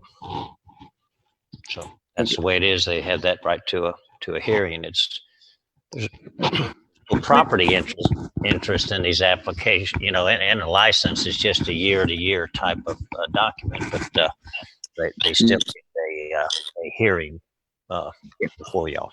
Okay. Right. Wait, excuse Mayor, me. Excuse me, Commissioner Fuller. Let me hear from Commissioner Young, and we'll get back to you. Okay.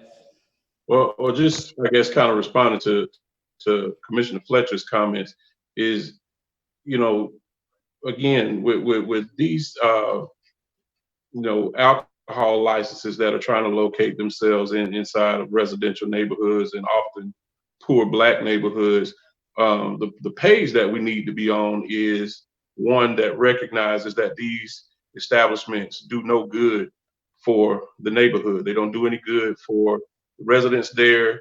They don't do any good to, you know, decrease crime, whether it's juvenile crime, whether it's, you know, domestic violence or anything like that. And I think we beat the dead horse in terms of knowing what the effects of alcohol outlets in poor neighborhoods actually do.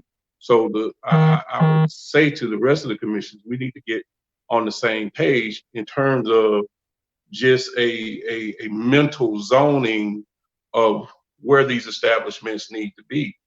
Most of these establishments outside of poor Black neighborhoods, they're located on a metro, thoroughfare, whether it's Slappy, whether it's Dawson Road, whether it's Oak Ridge, or something of that kind. Only in Black neighborhoods or poor neighborhoods, it seems that we're okay with, or want to try to figure out how we can put this, a block from another, low-income housing complex, which already has multiple incidents of crime. The inspector to take a look at that. If we're going to look at this again and look at how many crimes have been committed within that maybe half-mile radius of that location. But that's what I want us to consider every time these things come up, is that where it's going, who's it going to affect? Because we again can't just look at business interests over community interests. Commissioner Fuller? Yes, sir. We're doing things a little bit different now with the work session. So the way I understood this topic was we were just discussing it in the work session. So I was not aware that if we didn't, that we had to vote on it to be able to even bring it before a vote before the next meeting. So if that's being the case, then I'd like to offer a motion to table it to our next meeting. Well, I don't know that I'm correct on that, and obviously I'm incorrect. Mr. Davis said if the application is denied, then the applicant would have a right to a public hearing. But that's a little different process, I think, isn't it, than just having again, we deny it at a work session. Again, I thought this was just for discussion at the work session. And again, I could be totally wrong, but just being the case, if that's what it is, then I would make it to table it. I don't really see what the purpose of taking a voice vote is at a work session, but I guess that's the practice. We can discontinue it if you like, but Mayor, can I weigh in? Can I have a point of order? Yes, sir. Yeah, Mr. Langstaff. I think I can clarify this. So the point of order is, I don't think Nathan answered your question, Mayor. That what we're getting at is Nathan, isn't it true you don't have to make a motion in the work session for an item to roll over to the regular agenda? The only purpose of making a motion in a work session and taking a vote on it is so you can see where your fellow commissioners stand on an issue and possibly move it to the consent agenda at the regular meeting. That's if everybody's in agreement on it, then it can roll to the consent agenda at the regular meeting instead of just being on the regular agenda. Is that correct, Nathan? Thank you. Mayor, can I? Yes, ma'am. Yeah, I was gonna say this is sort of a new process, but not. But to answer your question, I think the purpose of taking a straw poll is primarily to determine whether or not something goes to the consent agenda. Since it appears that you want to have a consent agenda, that was the impression that I got. But what I guess, going back to Nathan's response, I think that an appeal would be in response to you actually voting it down at a regular meeting. And so in order for it to be considered, I think at some point it needs to be on the regular business meeting agenda for you to take a formal vote to say either it doesn't get a second or it's voted down. It sounds like there's more information required that needs to be brought back. I heard several questions, which we can bring back at the next work session. And then it goes to the regular meeting for you to vote up or down. If you vote it down, then I think the provisions that Nathan described in terms of appeal would kick in. Is that correct, Nathan, or am I off base? Yes. Okay. My concern though is how to make this meeting more efficient. And I think rather than taking a straw vote, we can just, if once there's discussion, we can ask if there's any opposition. And if it appears that everybody agrees, we can put it on the consent agenda. But if not, I mean, that instead of taking a vote is my point.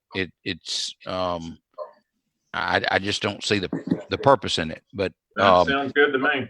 okay, with that, Nathan, Commissioner Fuller wants to make a motion to table the item, and I don't see why that would be appropriate if it's on a work session. Not to disagree with Commissioner Fuller, but I mean, I think we all need a better understanding about what we're doing here.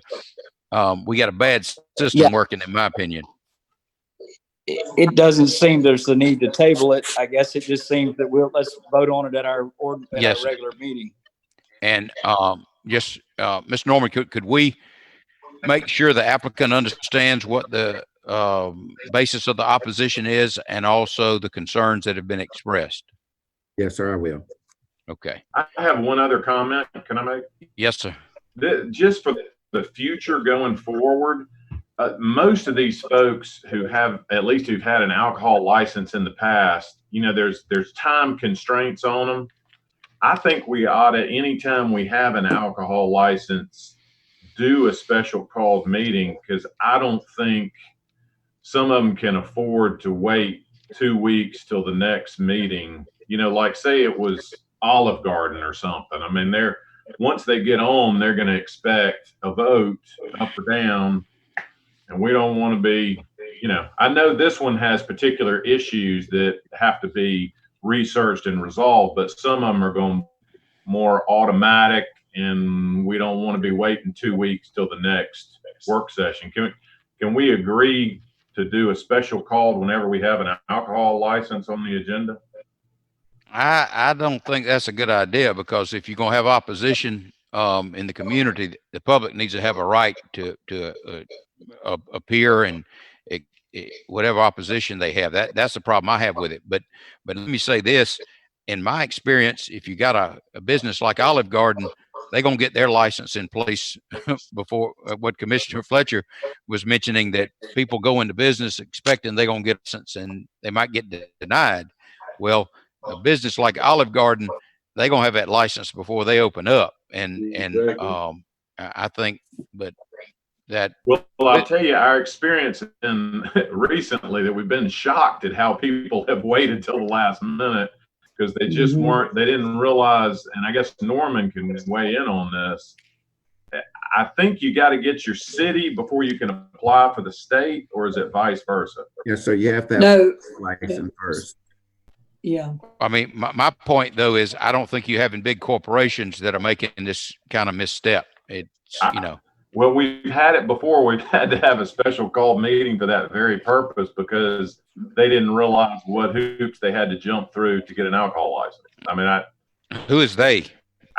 I'm saying those type of larger restaurants. Like yeah.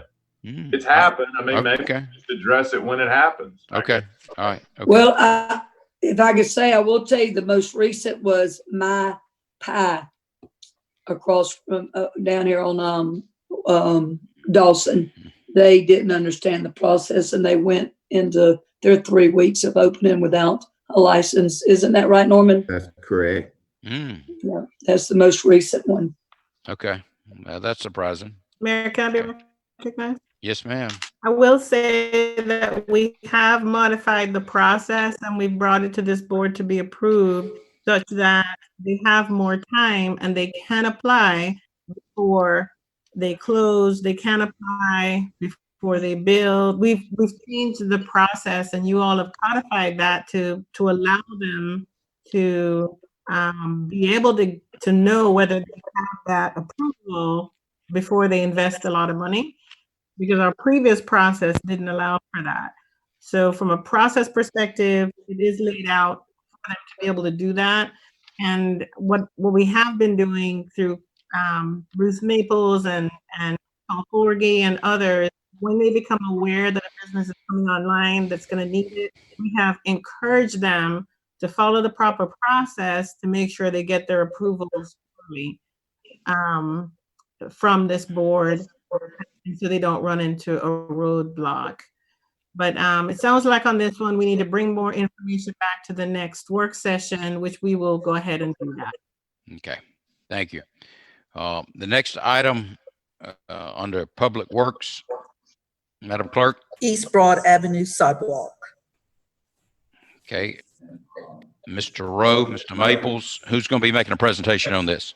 This is Bruce Maples. Good morning to you. Yeah, this was asked for by Mayor Pro Tem Howard and the mayor to come back with information on the East Broad sidewalk project.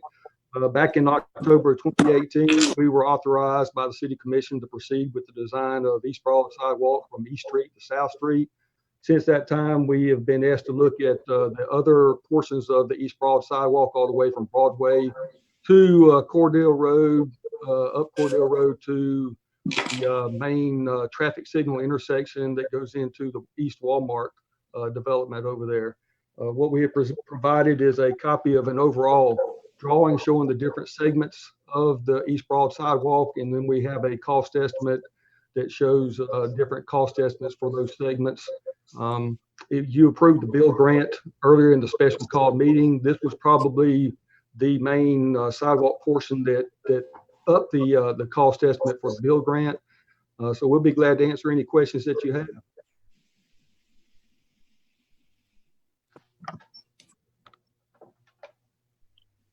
Bruce. Yes, sir.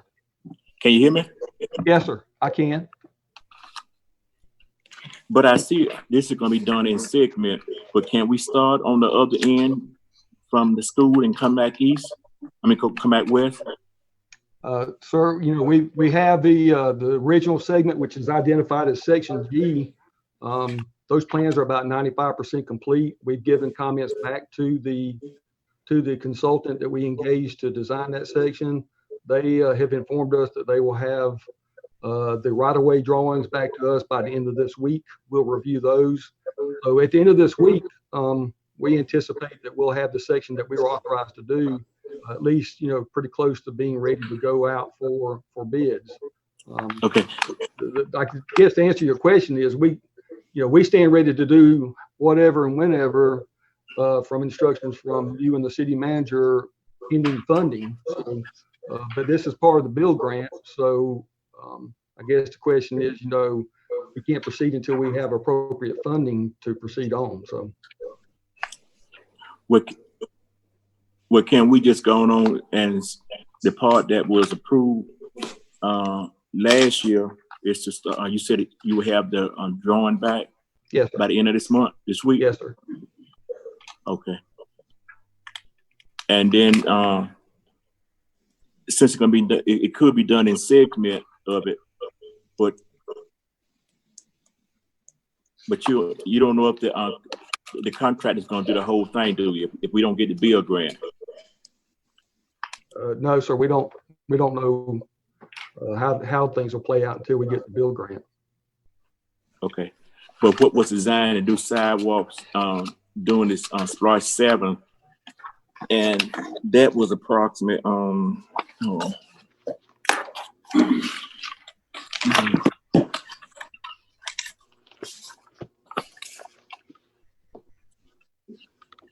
That was approximate when we changed the street from Sylvester Road and Clark Avenue. It was from Broad Street down to School Street, and that was going to cost $222,000.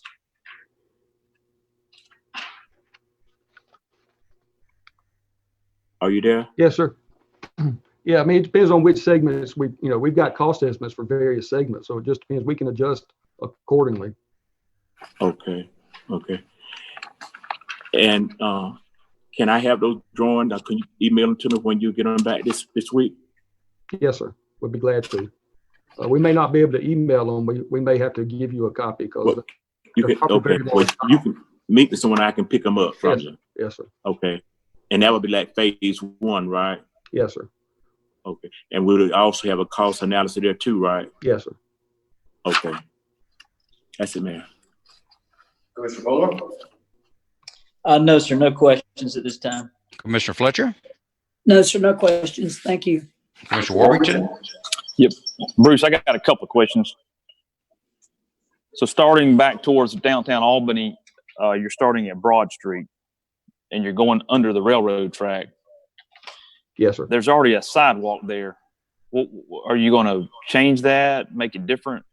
The cost estimate from Broadway to the railroad, to under the underpass, would be mainly to make it ADA compliant, provide some handrails, put the ADA ramps, and make sure the intersections and everything else are compliant with ADA.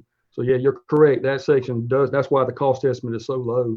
It's not a brand new sidewalk. Okay. All right. And then on the completely other side, over by Walmart, the sidewalk, you stay on the north side of Broad all the way.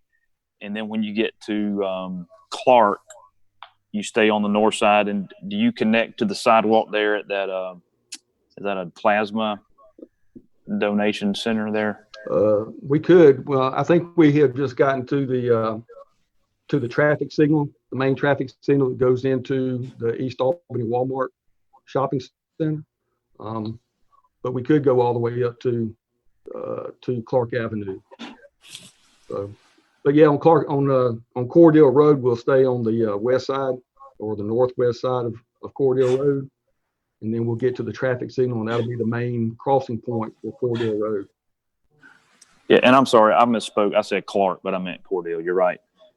I would just ask that we connect to that. I guess when they built that building, they put a new sidewalk, part of the city code. Mm-hmm. I would just say we ought to just go ahead and connect. That way, there's not a section that's undone. You're maybe correct. like a football field length. Yeah, we would look at that and do that because it doesn't make sense not to have that connectivity. So, okay. And then the other challenge, and this may be just for knowledge, even those business owners, but going down Broad, there's a lot of businesses there that have not parallel parking, straight parking, a lot of concrete, a lot of entrances. Will you dig up their parking lot or will you be integrated somehow into the, like I'm looking at the business just north of Subway. Mm-hmm. Pretty much all those cars come off of Broad and they go straight into their business. Yeah. I just didn't know how the sidewalk is going to be a safe or how it will be connected with that large pavement area. Well, that with the would way be the cars park in yeah, there. Once we got into the design, we'd work with the business owners.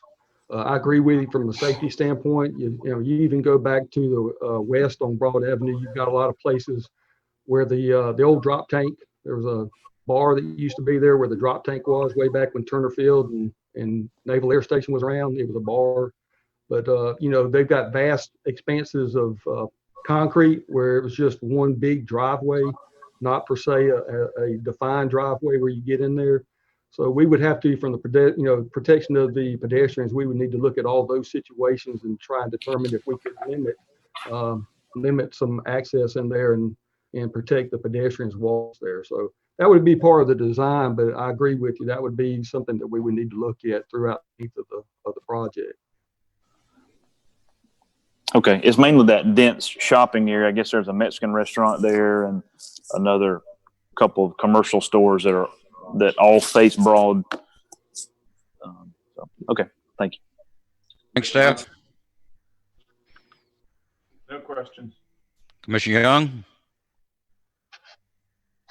I think the only question I had was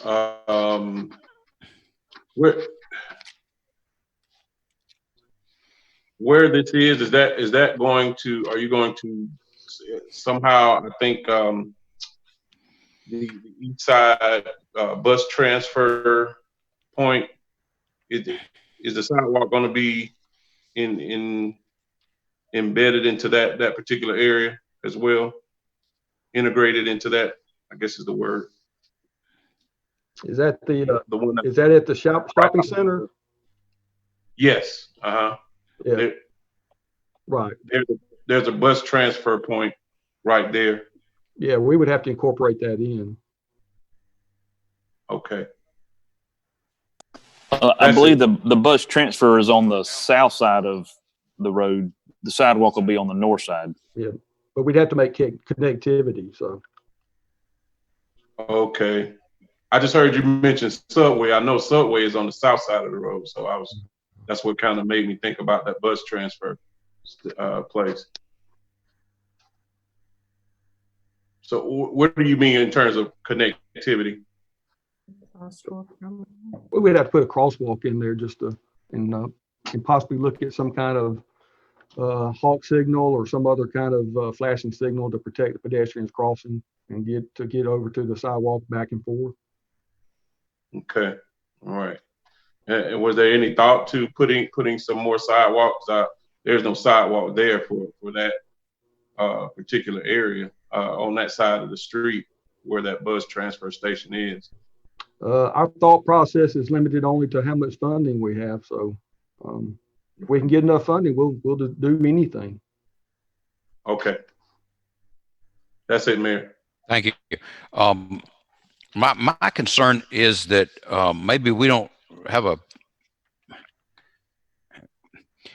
good understanding of what is my proposal, that we are looking at going forward with what's called Section G. Is that right, Mr. Maples? That's what we have currently under design. It's 95% complete. Yes, sir. Okay. I've said this before and I'll say it again.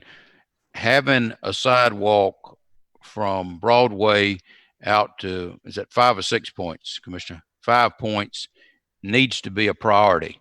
I mean, we said right here, funding is not yet identified. We need to go forward with this first section without regard to whether or not this bill grant is approved. We need to proceed. Let's don't hold this thing in abeyance while the grant is the application has been considered, because quite frankly, having talked with Mr. Forgy, it seems like a long shot that you're going to get any money under that build grant. We need to identify how we're going to fund it, and let's proceed with it. If you have to go into those MEAG funds, I mean, if you can build those speed bumps, if you can put them all over Northwest Albany, well, we can build sidewalks in East Albany.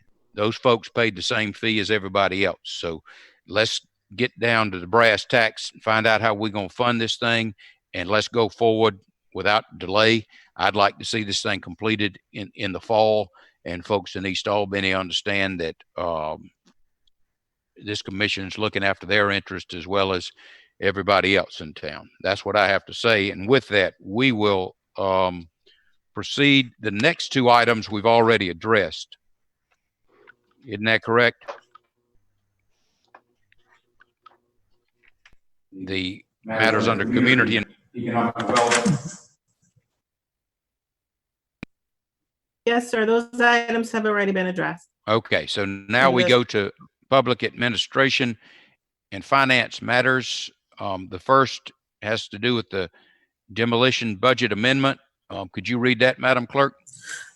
Demolition budget amendment. Okay, and Mr. Brown and Mr. Yes, sir. Pursley are going to speak to this. He will primarily. I'm just, I guess, handling just the financial piece. This just was another item, of course, that was emphasized at the retreat. And so just from a fiscal standpoint, the budget amendment would be $200,000.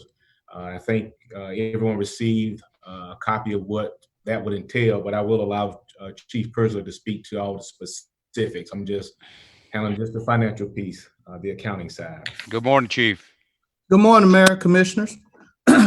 The budget amount for the demolition projects in FY20 was $400,000, and we're here to request an additional $200,000 for demolition expenditures. The additional funding will cover the cost of projects completed and projects to be completed by June 30th, 2020. As of May 1st, 2020, there have been 74 structures demolished at a cost of $414,717.98. There are 18 additional structures on the list that are projected to cost $96,584.90.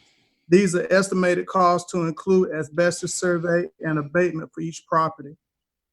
These structures include 4 which have a court-ordered stay of $12,190, 9 which are out to bid.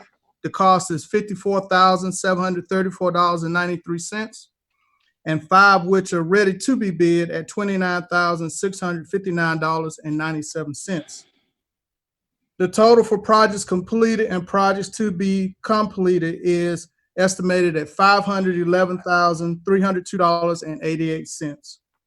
Once these remaining projects are completed, it's anticipated that the remaining $88,697.12 will bring the total to $600,000 worth of demolition projects completed for FY20.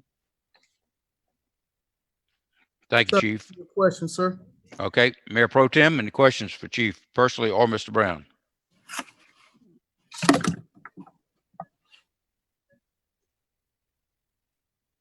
This question to the city manager, I just wait. Yes, sir.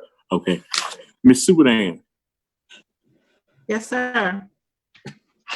and this demolition process, and I think this may be a question to you and to Nathan also. Like when we demolished these structure, we don't have the one on board that is trying to recoup some of this money, like the lien against the property, do we? That definitely would be a Nathan question. Good morning again. Yes, sir. We file a 5A, which is a lien on the real estate, and that prevents a property owner from having clear title to the property. And the collection efforts are somewhat successful, but I don't want to paint any glowing picture. We did collect for the demolition of the old motel on Oglethorpe. That was about maybe $35,000, and we collected a few other ones, but nowhere near the amount of money being spent. And I've been approached by a couple of individuals who the property next to them has a 5A on it. The house has been demolished, and they are interested in buying the lien, buying the 5A, but they don't want to pay the face amount because they're just going to keep it as a lot. For example, there's one of them, forget the address, the lien amount is in the high 6,000s, and the individual would like to purchase the 5A for $1,500. So if you and your colleagues are inclined to go along with those type matters where somebody's willing to pay 25 to 35% of the amount, then we can raise a little bit more money like that. Again, it won't be a significant amount, but at least would put the property back on the tax roll and would offset some of your expenses. Thanks for bringing that up. Thank you. Commissioner Fletcher? Commissioner Fuller? Chief, do we have time to actually complete these demolitions before the end of June, or will these roll on to the rest of 2020? The 18 structures that we want to complete, yes, sir, we do anticipate they will be complete by the end of June. We also have 36 structures on the list that should have been supplied to you that will be demolished next fiscal year. We don't want to slow down the operations, but we're ready to roll into next year. And that anticipated cost will be starting out at least $274,000 for next fiscal year. Okay, thank you, Chief. And Nathan, I think if the rest of the commission is in agreement, it would certainly make sense to start looking into taking a percentage of those 5As that are due to be able to recoup some funds and, as you mentioned, get the property back on the tax rolls. Well, thank you. I'll let it take that direction. Thanks. Commissioner Fletcher? Oh, yes, sir. I want to ask, I guess maybe the city manager or the chief, do we have, I get calls all the time on properties that, you know, are blighted. Does the city maintain a database with this information of properties that are on the list, or does it have a footprint of what we're doing with each properties instead of when they call, you know, we have to track down? Is there any type of database that we have on these properties? Commissioner, when it comes to complaints about properties, I do know that we have contractors who do respond and do the maintenance on those properties, the ones that have been demolished. We do have and there's a running list that code enforcement has of previous properties. But in reference to, and they do have, they keep in their notes complaints of properties that they're working on, that preferably we want to make sure that the property owners can handle them, or either they will end up on this list for demolitions that have court orders. Would it be possible? I mean, I've seen this in other cities. Would it be possible to, on our city website, city manager, could we have these properties listed where people can always reach in, even if you live out of state and you want to know the status of your property, or at least it covers all angles when these people tell us, oh, we didn't know you were trying to get a hold of us. Would that be a hard thing to set up to create a database like that? Mayor, can I respond to that? Yes, ma'am. I think if I'm understanding you correctly, we have demolition, well, not just demolition, but we've identified a blighted property list, which we've shared with you as a board. I think we've also given you maps, and we've also given you a list of those things that have been identified as demolition, which means they've gone through a process. We've tried to get them to comply, and we've gotten to the end of the road, and there's a court order to go ahead and do the demolition. Any one of those options can be listed on the website. We can create a map, you know, where they can click on it on an address or a dot, and it will bring up the relevant information. But I would need clarity on, are you talking about everything that we've identified as blighted, or those things that we've identified for demolition, or kind of all of the above? Well, you know, maybe without making it too complicated, all of the above. And I'll tell you where you can get a good start. Decatur has an excellent database of their dilapidated properties, and I won't drag on about it, but I get calls monthly, and they'll ask me about a piece of property, and I usually track down Robert or the chief and say, hey, where are we at with this? And it would almost be easier to say, you know, we have a website that, let's see if your property is listed. All right, thank you. We can do that. Thank you. Mr. Warwick. Yes. At our retreat, I remember, I have to turn your, I remember a $1 million number instead of 600,000 that we, even in the current fiscal year, we were going to overspend the 400, and it was almost double. Was it a million? I don't know, Nathan, was there a spreadsheet or somebody that could share with me? No, sir. It was, go ahead. It was approximately 800. It was right over 800,000, sir. But we looked at what properties that we could for sure have done by the end of the fiscal year, and the remaining were moved over to FY21. Okay. So then is 600 enough? I guess that would be one question, is if we're talking 800, do we need to budget 800 instead of 600? It would be a challenge to get the remaining properties done before the end of the fiscal year. That's why we're looking, we definitely know we can show the $200,000 that we can get those done.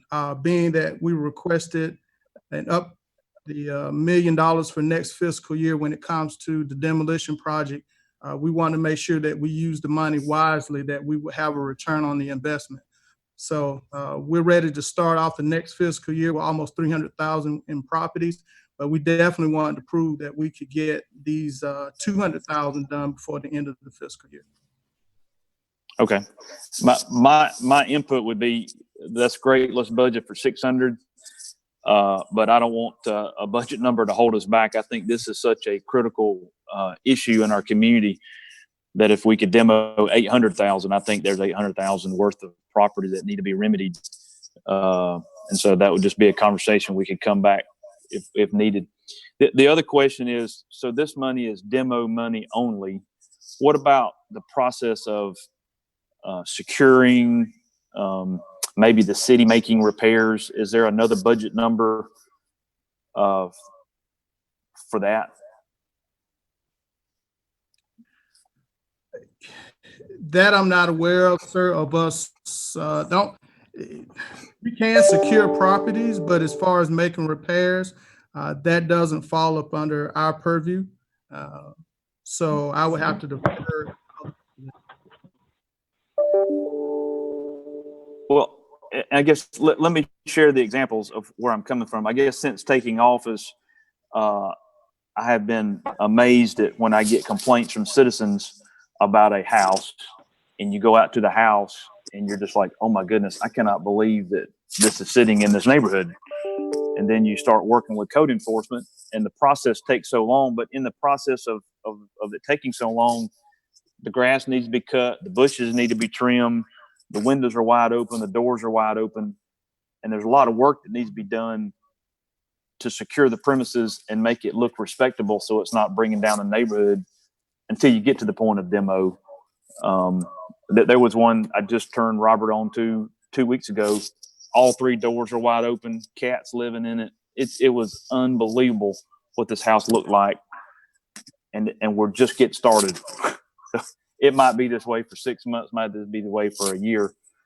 And you take that and multiply it times the whole city. And that's why the intermediate work has got to happen on these structures before we get there. And that's why I didn't know if we've looked at how much money do we have to go mow, to go trim bushes, to try to help before the demo comes. Yes, sir.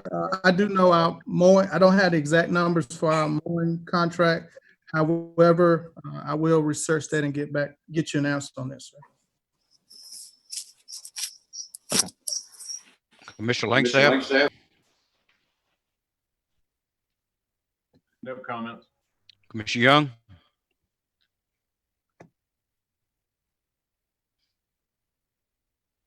No comments. I think the city commission voted back in August to demolish 10 houses a month.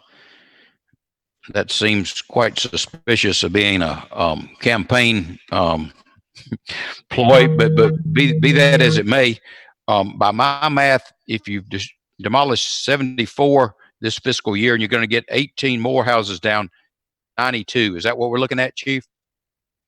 That's correct, sir. Okay. Well, that's a little bit beneath the 10 a month, but it's a progress. And if we can stick with this in the next couple of years, I think we'll end up getting a handle on it.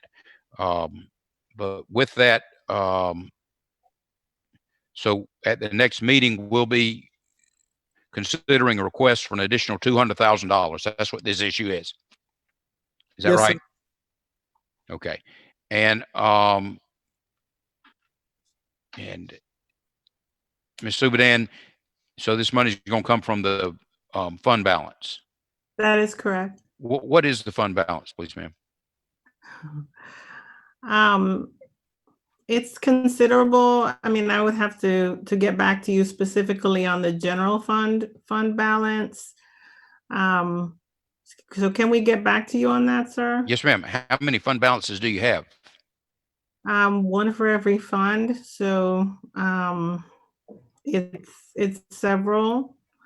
because we account for the monies differently. Yes, ma'am. But I can give that to you, or bring that back to you if you like. Okay. I wasn't prepared. If you get me that, and I guess all the other commissioners would be interested in knowing what that figure is. Yeah, you get when you get the monthly financials. Yes, ma'am. It shows that information, but I can specifically highlight that, and just a reminder that it's not all cash, but our fund balance includes other things. But we can get that to you, sir. Like what? Well, it's the fund balance has assets as well. I mean, like what assets? Well, Derek is on. Maybe Derek can jump in. Right. Well, the fund balance is basically the difference between our assets and our liabilities. It's almost like if someone gave you $1 million house and it's paid off, your net worth is $1 million, but you might not have a dime in the bank. So the fund balance is the difference between all of our assets, which include land, could include vehicles, buildings, and some cash and investments, minus what we owe. And then, so the difference is the fund balance, but it's made up of all those different type of assets, including some cash. Okay. That's what I was saying. Are we talking about if we got a truck that we're not running, that's an asset? What I'd like to know is what the dollar figure is. Right. You're asking specifically about, I guess, spendable money or liquid Yes, money, not fixed assets. Right. Understood. No, I mean, the other would be beneficial, but okay. Is the will of the commission? Do y'all want to take a vote on this, or I'm about convinced that it's sort of senseless, but y'all tell me what y'all want to do. Mayor Pro Tem, you want to take a vote? Sir? You do? Mr. Fuller? I'm fine with voting, but I don't know. I guess if that's the way we're going to do it and everyone's in agreement, then we can move it to a consent agenda. So sure. Oh, okay. All right. Commissioner Fletcher?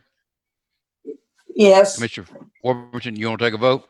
Well, yeah, or just ask for opposition like you asked a minute ago. If there's anybody opposed to it. If not, then it ought to pass with flying colors in 2 weeks. That's good. That's good. Okay. Does any commissioner have any objection or reservations about the proposal to transfer an additional $200,000 to code enforcement so that these additional structures can be demolished? Hearing none, we can put this item on the consent agenda. And of course, any commissioner can, isn't that correct, Mr. Davis? At the meeting, any commissioner can ask that it be removed from the consent agenda. Okay, so that's the way we'll handle it from now on. Right. Next item, a presentation from Constantine Engineering. Can you read that, Madam Clerk? Budget workshop sewer. Get into this, please. Yeah, Mayor, this is Bruce Maples. I'll address it. I'll start it off. In Mhm. keeping with what you said earlier, the city of Albany staff is bringing you a presentation on a study that's being done. In 2019, the city of Albany engaged Constantine Engineering to analyze the combined sewer, the storm drainage, and the wastewater treatment plant. And this is part of the presentation to give you a high-level overview of some of the results of their study, and then also give you some ideas of some budget numbers that we're looking at that you need to consider for the 2021 budget. So West Bind with Constantine is going to be the main presenter. They have a PowerPoint that we hope everybody can follow, that we hope technology works and it flows. So I'll turn it over to West Bind at this time. Good morning. Thank you, Bruce. Can everybody hear me? Yes. Good. Thank you. Again, my name is Wes Fine. I am the Senior Project Manager at the Augusta office for Constantine. With me today on the phone, Jim Kaiser, President of Constantine, Jeff Duplantis, Senior PM out of Mobile office, and Butch Gallup, owner of Gallup & Associates, one of our consultants on the project. I want to say thank you to the mayor, the commissioners, the administrator, and everyone for letting me take a few minutes just to talk to you all this morning. I'll take questions at any point if you'd like to do it that way, or we can hold them to the end, and I'd be happy to discuss any components of the project. I cannot see the PowerPoint, but I'll go ahead and tell you please to switch to the next slide.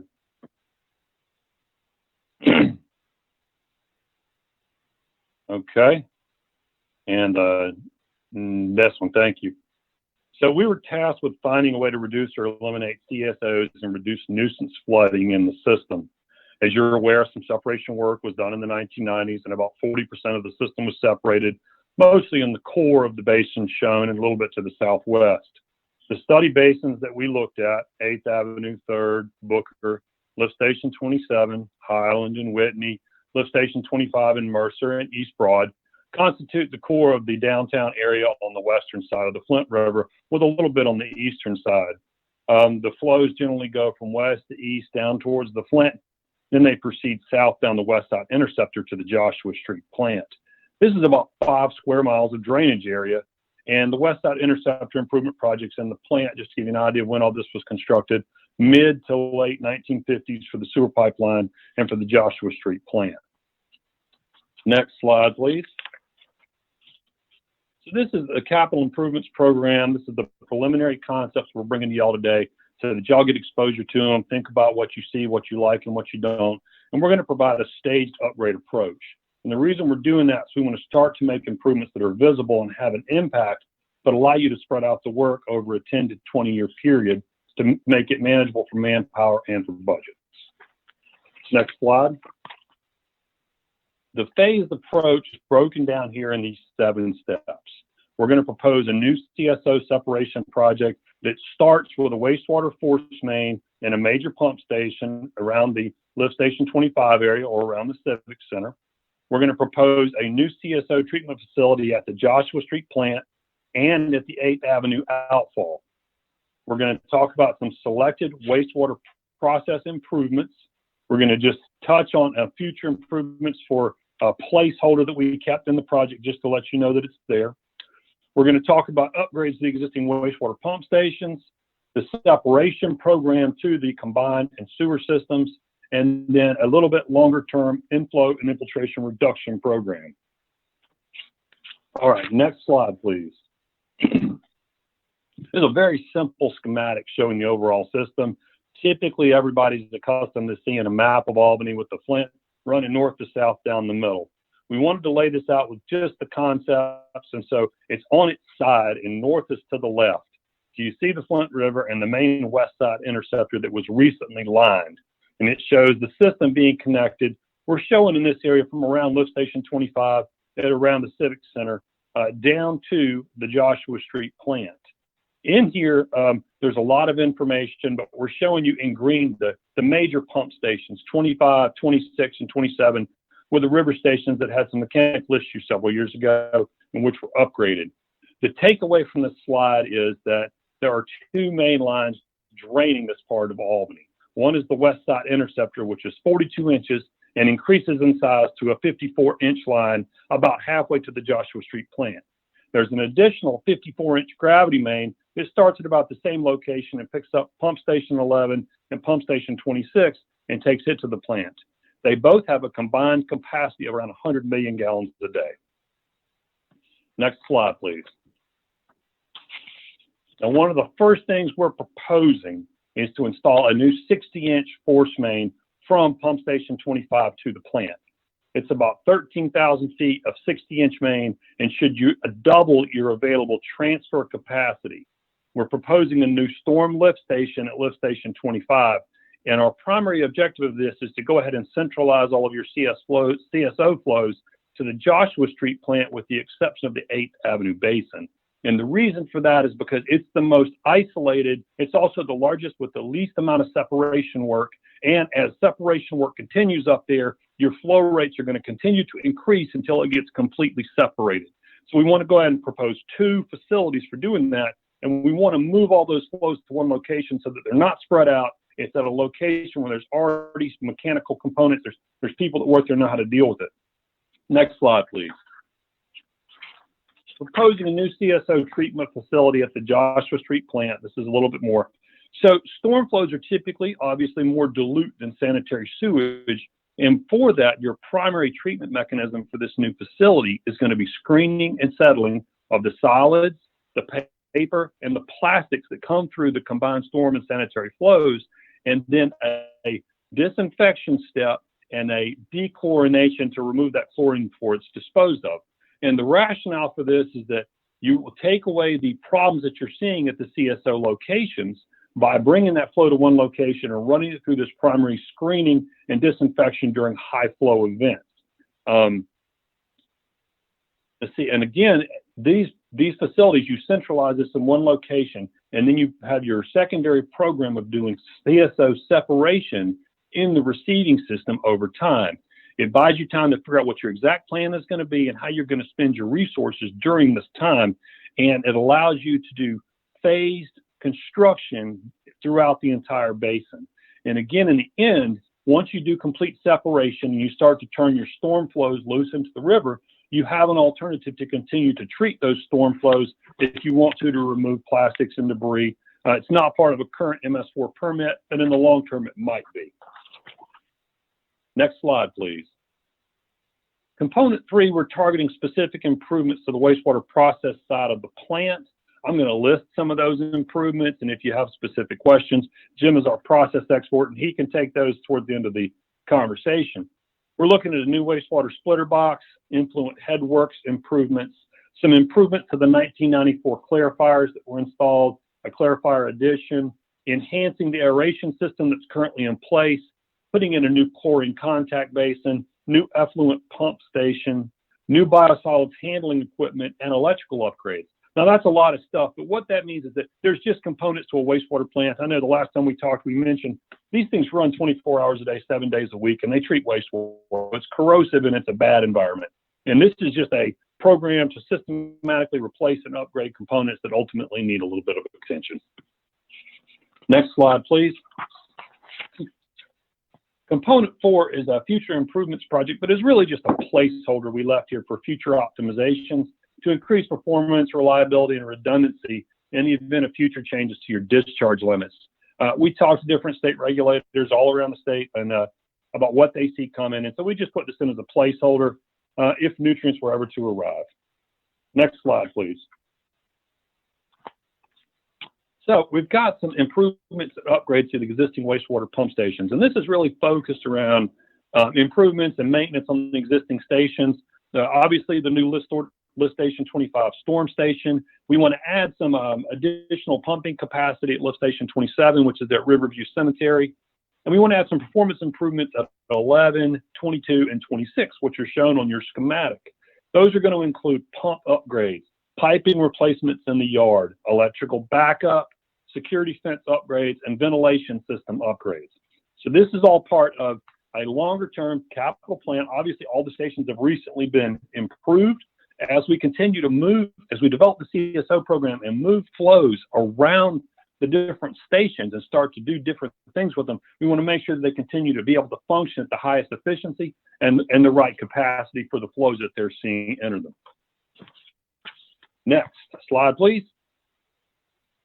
Component 6, which is obviously one that most everybody cares about. We're talking about the graphic in front of you shows the interconnection of 178 locations where sanitary piping connects to combination piping. So the objective here is to install new sanitary piping to remove those sanitary flows from that combination system and turn most of that combination system over as stormwater. We calculated estimated cost at this point in the project based on the number of interconnections, flows, footages of pipe, and number of inlets in a subbasin. Now, as y'all know, being there, we're also looking at nuisance flooding. So part of the program here is to add additional inlets into the different basins throughout the city in order to remove water off the ground more quickly. Now, this confounds the CSO issue. So until you get the CSO discharge points completely separated, the more water you bring into the combined system more rapidly, you've got to deal with it on the CSO side. And that's the reason why we're also proposing this large 60-inch diameter force main. Our intent is to go in there and start to move more flows into the system and to be able to convey more flows rapidly to the Joshua Street facility through this new treatment facility. So right now we're finishing up the model. We're working through calibration. We've got about 2 weeks of data collection left in your system from our 15 monitoring points. And we're almost ready for iterative analysis. And what that means is we're going to sit down with y'all, discuss the ideas, and be able to do proposed solutions and run them in real time in the model and see what they do and how the system reacts to those improvements. We have currently run the model for the entire year of 2017 to compare it to the overall CSO flows. And we have a good design storm for December 2016, where we have all of the CSO flow data and the lift stations, and the model matches relatively closely. We're finishing up calibration, and the storm information that we're getting out of the system are going to help us finish that refinement. Okay, next slide, please. So we reviewed previously proposed stormwater projects. These included Beatty Woods Pond, Shannon Holdings Pond, the East Broad separation, the Clark Avenue outfalls, the Three Oaks Pond diversion, and the Camp Lane, Baldwin Drive, and Greenvale Road projects. So we went through those. Camp Lane and Three Oaks, we're finishing up the model analysis now. We found fund review of all these projects, they would work and they would have an improvement. The level of improvement depends on obviously the size of the project and the extent of it and how much capacity it's capable to deliver. We updated the costs on the right-hand side there, and we rolled these forward into the first 5 years of the CIP program so that you've already got projects on the shelf. You know that they're going to have a positive impact. We want you to be able to show that positive impact, to show progress in the first 5 years of the program. Next slide. So this is a good map that shows us the smoke testing defects we encountered last year when we ran some smoke tests. And a smoke test is when you have a machine, kind of like a lawnmower, that you put on a sanitary sewer line and you blow smoke into it. And wherever the smoke comes out that it's not supposed to, you mark it down. And in this particular case, you see a cluster of places up in the 8th Avenue Basin, which is what we anticipated. It is the most unseparated of the basins. In addition, we found a lot of places where homeowners had either removed their sanitary cleanouts or they had cracked services. And so these are things that we marked down. And overall, this program will start a little bit later, but the intent is to get up into those areas in people's yards, or to be able to do service replacement in the yards, or point repairs if they're connecting somewhere they're not supposed to. And the rationale for that is once you get the separation project moving, you want to make sure you get as much stormwater out of your sanitary system as possible, because otherwise you're just paying to treat it and you're also paying to pump it, and it messes with your process when you get too much inflow. So in the end, you pay less and the system does better. Next slide, please. So this is our preliminary full-term CIP breakdown budget. And some of the areas more detailed than others, but we tried to make sure we stage the people and capital resources to meet the available capacity to deliver the projects. We're heavy in years 0 to 5. We're heavy in years 6 to 10. We really hit a bell right there in the middle from years 4 to 6, and I'll show that in just a minute. We also acknowledge that 10 years is a long time in a capital improvements program, and the numbers reflect that with a little bit less specificity out at years 10 to 20. So you have to be able to keep the focus on the project, continue to show improvements, but at that point, you're going to see different changes. You're probably going to want to reconnect and reevaluate the program around that time to make sure that you're still getting the efficient, transfer of funds and removal of flows that you were anticipating. Next slide, please. This slide is a more detailed breakdown of the 10-year projection. And in here, we tried to give you an estimate of design fees, land acquisition fees, services during construction, and construction costs broke down by year for the first 10 years for the categories of improvements and the different tasks. And this is interesting. We could take questions about it, but if you would, if we'll flip over and let's see what it looks like graphically. So next slide, please. Here's the 10-year CIP cash flow projections showing, yes, funds are being spent in years 1, 2, while you ramp up design, get ready, do land acquisition. Things really start to take off in year 3, really jump in year 4, and then you hit your big peaks in 5 and 6.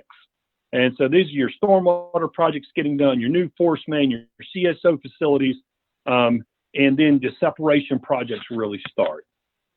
This is our preliminary analysis and breakdown of the program for you all today to give you an idea of where we are and what we're proposing to do. Next slide, please.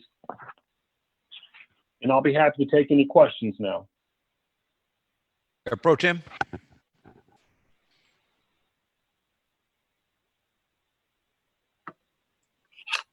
Can we get that on some paper, since it was a lot to look at and to digest? Absolutely. I'll make sure everybody gets a paper copy. Okay. That's it. Commissioner Fuller? Yes, sir. Thank you for the presentation. The 5.1 million you mentioned of shovel-ready projects, is that, do you see that in the, I know they're shovel-ready and it's something we could get going with, right, pretty soon. But do you see that as the best use of those initial $5 million, or just because they're shovel-ready would hate to jump into those? I think they have a positive impact. I think they are ready. They address standing issues, and I think that they show commitment to the program. So I feel really good about those being a good starting point.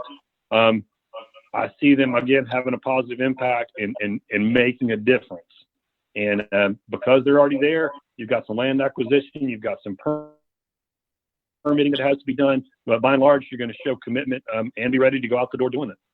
Commissioner Fuller, Mayor, may I speak? This is Bruce Maples. Hold on a second. Mr. Byrne, had you finished answering the question? Yes, I'm done. Okay, Mr. Maples. Okay, to answer your question, Commissioner Fuller, back in 1996, you see the East Broad separation on the shovel-ready projects. Those plans were completed, but they were held up because of the railroad. We were not allowed to go in there on the railroad right away and do any of the separation. And one of the reasons we have those projects is we've had enough conversation with the railroads. They have agreed to allow us to pursue those projects. We have submitted our permit request to them, and so when we do the Clark Avenue outfall and the East Broad separation, that basically will separate the east side of town, the sanitary and the storm drainage for the east side of town. So those projects have been sitting there since 1996, and so when we made our presentation in 2018 to EPD, we pretty much had said that, the low-hanging fruit was if we could pursue those projects, we would like to do those, because that would be the quickest way to do some separation and show them our level of interest in pursuing and making that commitment to them. All right, thank you for that clarification. And then one more question on the overall $234 million is a big number when we knew it was going to be a big number. What position will we be in as far as our system at the end of those 20 years after the 234 million? What kind of shape will we be in at that point? Really, at that point, you'll have eliminated your CSO discharges. You'll have the majority, if not the entirety, of the system separated. There will be a balance at some point where you say, I would rather continue to convey flows through this 60-inch force main that I installed rather than continue separation through some difficult areas. And so at that point, you will have your CSOs managed. You'll have a lot of new piping in the ground, and you'll have your flooding problems. If you won't have everything improved, you'll have a tremendous improvement throughout that part of the city. You also have lower long-term costs for pumping, like Bruce just mentioned on the east side. All that water that's not separated now goes to pump station 26. So you're paying to pump stormwater when it rains, and that'll change. So your long-term capital, for maintenance, O&M, operation and maintenance costs will drop for that. And you'll continue to see that. The more separation you get, the better the program gets, then the lower those overall O&M costs will go, and they'll allow you to divert those costs to doing more meaningful replacement R&R work in your system to basically try to make it sustainable. Okay, thank you. Commissioner Fletcher? Thank you for the presentation. No questions. Commissioner Warmington? Yes. So was your objective to completely eliminate CSOs at the end of this 234 million? Yes. So we won't need a permit. We'll have no more CSOs going to the river. That's right. Our objective is to get it all routed to a treatment facility, whether it's therefore managed. You have no more untreated CSOs being delivered, and you meet your permit requirements. Okay. So why do we need CSO treatment? if we're trying to eliminate CSOs? Well, because we're going to combine all of the CSOs into a single point of discharge. And there's been some discussion about where exactly that facility will be. And we've right now settled on the Joshua Street plant because I want to bring all that flow to one location up front. Go ahead and get the force main installed, get the pumping station installed. That really helps the state see that you made an effort to reducing those CSOs. You've taken a gigantic effort to managing them. Then you put in place your separation program and you get out there and start to remove your storm flows from your sanitary and combined systems until you can get it completely turned loose as storm flow. That's a different permit. So you bring what you're doing there is you're doing a staged approach. First, we're going to start treating everything. We're going to bring it all to one location. I've got all of my people in that location who are used to dealing with mechanical systems and are used to dealing with chlorine, disinfection, and dechlorination. And then I go out and start doing separations. My flow rates drop off over time until eventually I can discharge my storm directly to the river. And then I no longer have any CSOs. In addition, while you're doing the pipe separation work, you want to put a balance in of putting in new inlets. So that way you're able to remove the flooding flows off of the system faster without overwhelming your CSOs. So that way we've got a balance going on. While we do the capital program, we add additional capacity for the storm. We remove some, we turn it loose, and that way we're able to reduce flooding and ultimately eliminate CSOs. But the first step is getting it all in one location where we can manage it efficiently. Okay, so your 60-inch new main, is that replacing our current 54-inch? No, it's additional capacity. Okay, because, I mean, all right. So what happens is, as you continue to try to mitigate the flooding by adding additional ways for the storm to enter the combination system, it pushes more water to the CSOs. And so we tried to give enough capacity to route all that flow to one location as we go through systematic separation. So Brought to my attention that we need to extend the meeting. Is there some kind of resolution or something that says the meeting can't go past 12?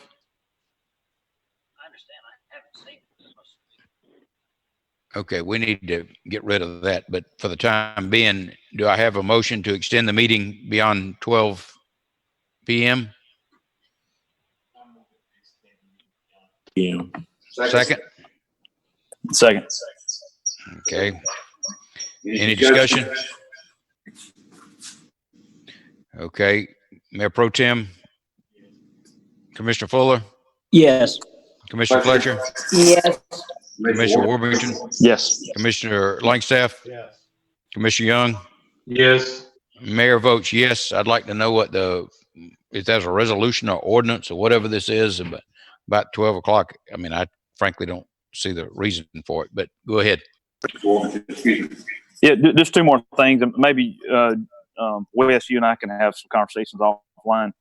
It just appears that you're spending a good bit of money to install capital while we're finishing the process, when if we could get the permit extended for another 5 years and we get off the permit, some of this capital you're installing won't be needed when we're finally separated.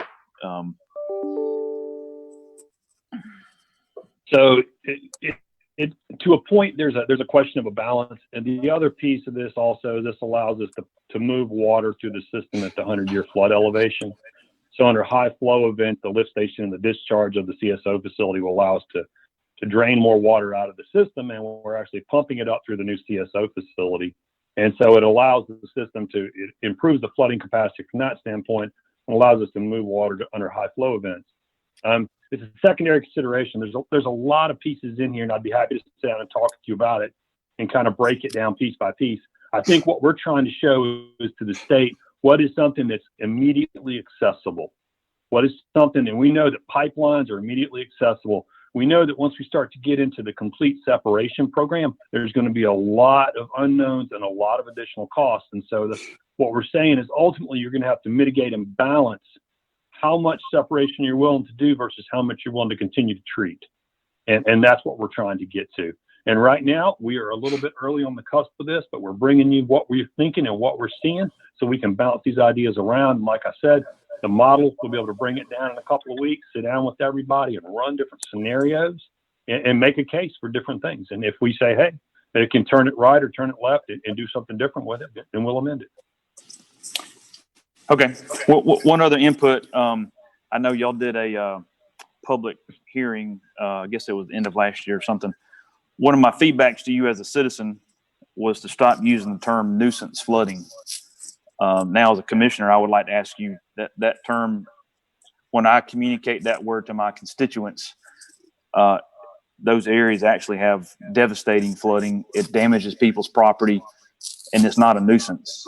So I don't know if there's another word we can use. And that was my feedback as a citizen, but now as a commissioner, those areas are very important, and it's not a nuisance. It's a damaging flooding. So I don't know if there's another word we can use in describing those activities. And we could use localized, perhaps, or we'll come up with a term that says that. We think of it from the standpoint of the 100-year flood versus the 2-year, 5-year flood. I'll get that removed, and we'll make an accommodation for that. Okay, thank you. Commissioner Langstaff? Nothing from me. Commissioner Young? One quick question, and this is probably outside of the scope of what you're doing, but of course the Joshua Street plant is right here in my ward, actually around the corner from me. I was told some years ago by an actual engineer who used to work with the city that the water treatment plant, if operating correctly, should not give off the type of smell that we've gotten used to over here on the south side for 40, 50 years now. Is there anything that we're doing or not doing that creates that smell, and can we figure out some way to either diminish it or dissipate it altogether? And that's a question I'm going to either pitch out to Jim or to Bruce to talk about. There are odor control measures that we can take, and some of that is included with the additional aeration upgrades and clarification as part of the improvements I talked about. If there's specific odor issues, we could target those as part of the treatment program. And yes, a well-run plant should not have a significant smell. It is a wastewater plant, so there's a combination and a balance of making sure what you receive and how you manage it. Additionally, you have a pretty good industrial component, and the industrial components are typically very strong, and sometimes they play a part in that characteristic odor. I'll be happy to get with you offline, have a conversation about it, and talk to everybody and see what we could do. Thank you, sir. Thank you. Mr. Byrne, is that right? Byrne. Is your president on the line? Jim should be, yes, sir. Yes, I've got, I wanted to ask you about this for months. Constantine Engineering donated $1,000 to Miss Hubbard on August 8th of 2019, and then another $1,000 on November 26th of 2019. I want to know, did anybody from the city request that contribution? No, sir. Okay. Is that a practice that y'all donate money to elected officials in the cities where y'all work? In certain instances, we make donations as appropriate, but it just depends on the different localities and where we work at.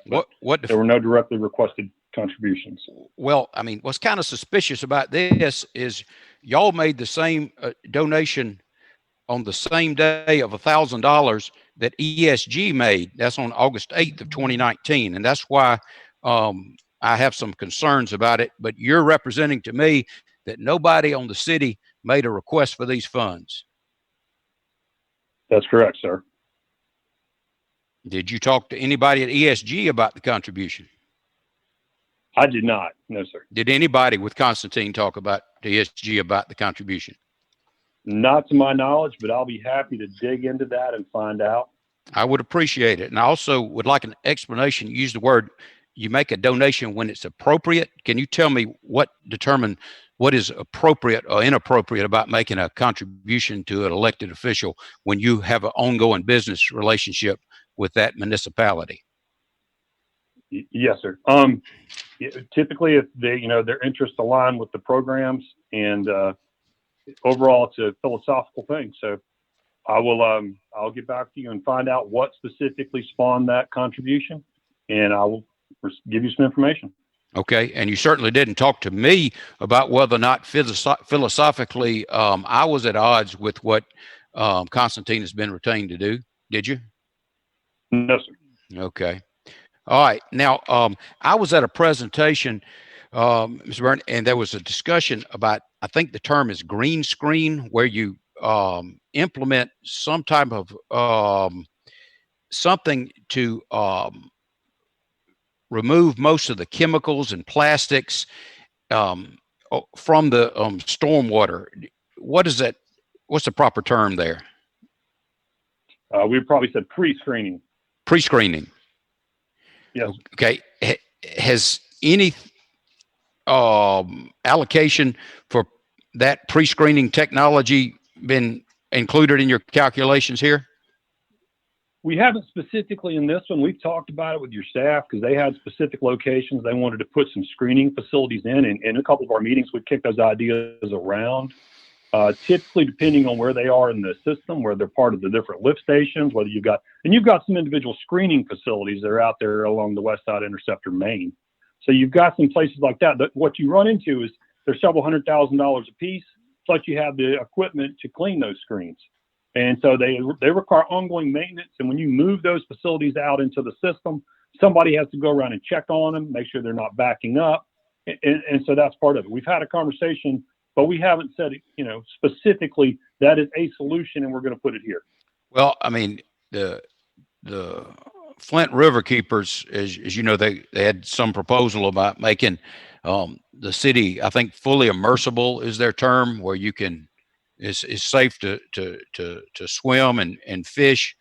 I think if we're ever going to really develop our downtown, we have to have a commitment to the river. And until we address the CSO situation, we're going to fall short of that commitment. And so I would like to explore that, because the way it was explained in a meeting, that even though when you have a separated system, that typically the chemicals and the plastics aren't going to go into the sanitary sewer, they're going in the stormwater. And you need to make those measures, you implement those precautions to protect the purity of the water. And I'd like to see that. So, and yes, sir. The what I would tell you is I had some conversations with the Riverkeeper about this, because to him, I said, well, we've got bacteria loads that are high, and to some extent they are, but you're also discharging plastics to the system. And so that's something that, if you want to get in there, I agree with you. The screening is important, which is also why we've included the treatment facility, the CSO facility at Joshua Street Plant. The idea is to convey all the flows to that location, put in core screening and settling to get that material out of the water column, and then to be able to disinfect it, just like you do with the regular wastewater treatment, except that in this particular case, your flows are more dilute. And keeping in mind what you're saying, exactly right. If you could put screening in everywhere, think about your storm traps all around the city. They screen material. And what happens is you spread out the maintenance activities. And so if you've got multiple locations, it definitely can do a good job, but it increases your maintenance operation. And so you have to just be able to deal with that on an ongoing basis. And that's the reason why we're trying to consolidate the facilities, so that we don't stretch staff even more thin in the long run. Okay. The other thing, 20 years seems like a long time, and it was explained about Augusta doing it and Columbus. I don't think they took nearly that long, did they? It depends. Augusta's been ongoing for well over 20 years, but we did a gigantic capital push of $500 million over 10. And we did plant upgrades, we did separations and additional piping, process improvements, electrical SCADA. We kind of did everything. And it's a tremendous program. I think the conversation that we had as part of this is try to balance the initial cut of the program with the staff's capabilities to deliver a program of this size. Because you got to think this is a long-term commitment in addition to the regular activities everybody has to do. Then you're going to have to go out and actually do planning and design, land acquisition, dealing with citizens over the different, what does this mean to me? Public meetings, all these different components. And it's a very busy time during a capital program like this. And so we tried to push it out a little bit. We're certainly happy to say if you wanted to pull it forward to 8 to 10 years, we could reconvene, reprocess everything, and we'll just have to take a step back and say, what is the personnel commitment to do that? Okay. Well, I mean, I don't know. Y'all are the consultants, but I mean, the truth of the matter is, what is it? You said 40% was separated in the 70s? Yes, in the 90s. In the 90s? Okay, I'm sorry. Well, ever since then, we just get these permits and we'll address it later. We'll address it later. We'll address it later. And 25, 30 years down the road, we hadn't done anything. That's why I think it would be better to accelerate it if the project, if possible. But let's just consider other options before we say we're going to do this over a 20-year period. And that's fine. I led the program for the city of Augusta for a long part of that 10-year period, and I can tell you it's full speed ahead. But I'll be happy to help get you there as quickly as you feel like you want to get there. Okay, thank you. Any other questions, Commissioner? Yeah, and this is for the city manager, Mr. Subadan. What is Constantine's contract? Is it a certain amount of money, or is it time and material? It's time and material, primarily. I did want to say that there is a very comprehensive report that goes along with this very summarized PowerPoint that we will be sending out to you. And we'll also make hard copies and deliver them to the clerk's office. Part of the reason for spreading it over a longer period was affordability. I think, we looked at what could we reasonably manage in terms of raising our debt ceiling, paying debt service, 230 million over 10 years is 23 million a year without interest. And I didn't really see a path for us to be able to do that. I'll be honest, I don't really know that we have an exact path to do this over 20 years, but we do have some suggestions, ideas, proposals, for you all to consider. And then, and we wanted you to have this ahead of the budget to give you a sense of the monumental responsibility that lies ahead. I would agree that there have been multiple plans presented, but none of them ever adopted. And so what I would hope is that this board would adopt a long-range plan and the funding commitment that goes with it. And of course, I'll be looking for your feedback on what you think we can tolerate in terms of being able to fund the magnitude of the program. So I hope that answers your question. Specifically about the contract, that would be Bruce, if you want to speak directly to that, please. No, I think you answered it. The whole point is what is reasonable and what's feasible.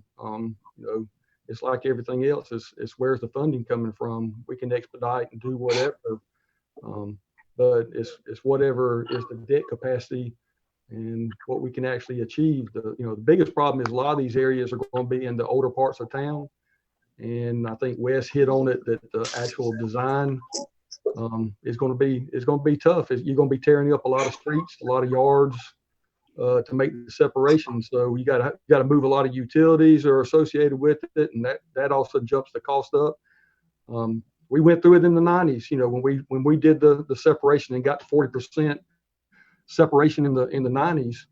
That was some of the lowest hanging fruit we had to try to minimize what we could do to do the separation.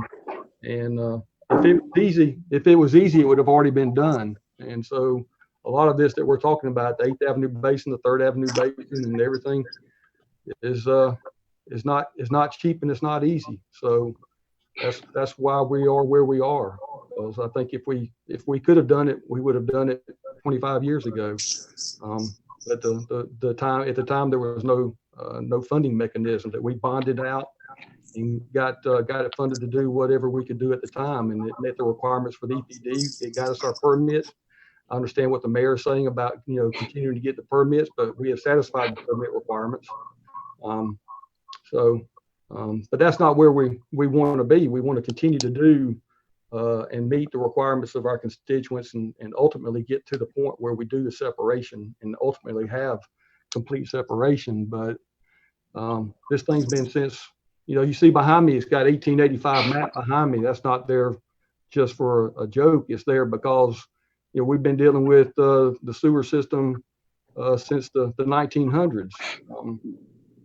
We did the separation in 1959, where we put the treatment plant in, and we did the west side and east side interceptors, and that took the initial sanitary sewer load, because before 1959 everything went to the river.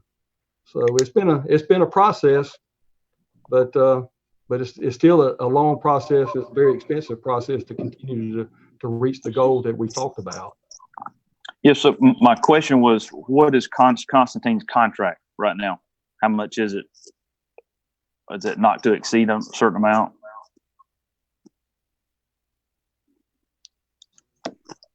I can't remember it off the top of my head, Commissioner, but I can get you that information.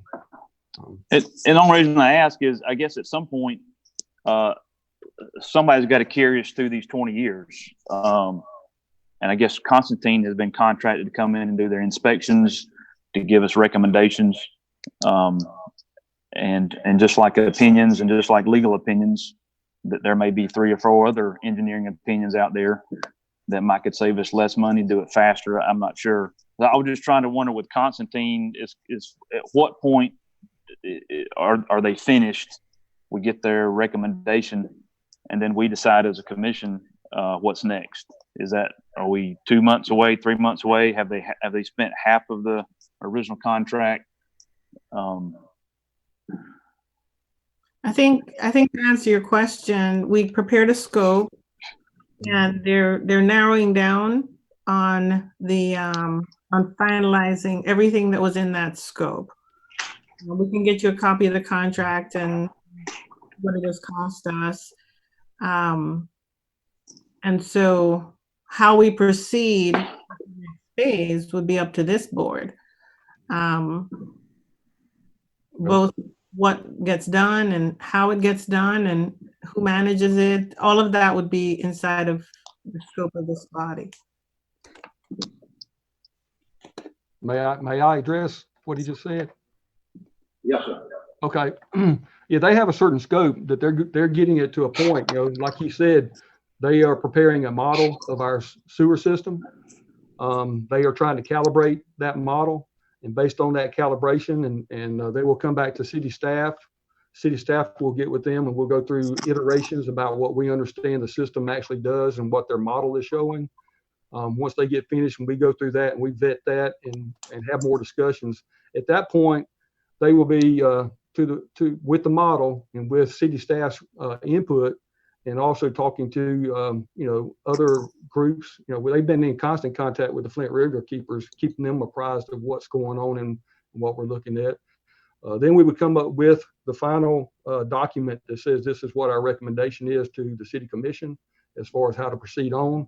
And that is basically the extent of their contract. When they finalize that, then it will be at that point that we decide how to proceed forward and how much other design work is that we proceed on with based on funding and the recommendations. But the ultimate goal is to finish the analysis, come up with what city staff and Constantine feel like are appropriate remedies, and then present it to the city commission for your consideration.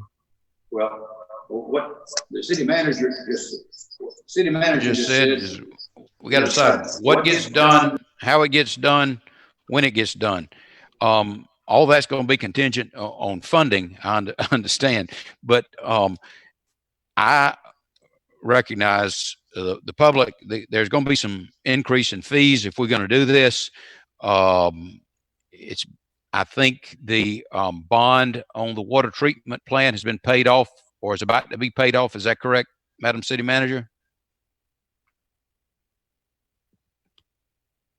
One of two bonds is paid off, and one, I believe we have a year left on it. So that will create some capacity for us. Okay. All right. But the other thing, and I don't know if this is pie in the sky, but at the presentation I was at, that there is periodically funding from the federal government under the Clean Water Act. I think Congressman Bishop stated that he secured substantial funding for Columbus in the 90s. And then there was a mention of some limited state funding being available because our discharge of effluent affects people down the Flint River. And so the possibility of being some state funding, but is Constantine going to identify potential funding sources, or is that beyond its contract? That is not in their contract. That would be for us to do. And certainly, I think you all recognize that we are very interested and diligent in identifying grants that support the city. We have yet to find anything on water or wastewater that is not a loan. Most of the funding flows through GFA, and even though that it's very inexpensive to borrow, it's all in the form of loans.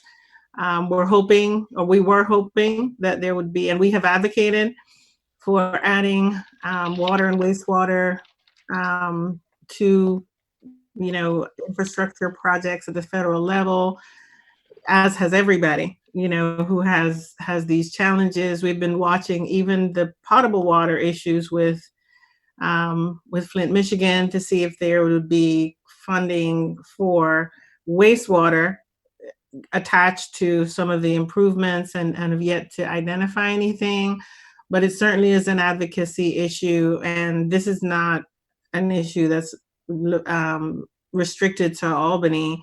Water and wastewater across the country are one of the biggest infrastructure challenges that we have, particularly as it relates to the aging of our in-ground sewer pipes, which was one of the slides that you saw with when they did the smoke testing. Those are all areas that are compromised, and rainwater gets inside the sewer system that way. So this is an ongoing issue. It's an issue that is consistently pressed on and through EPD, EPA, but we've not seen any relief in recent times in terms of grants. But of course, things change, and we monitor those changes and look for opportunities.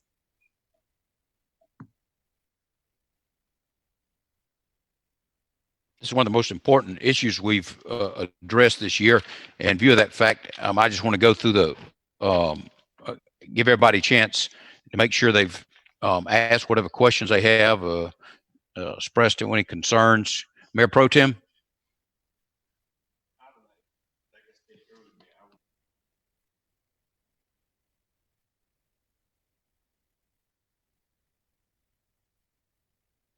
Can't hear him if he's talking.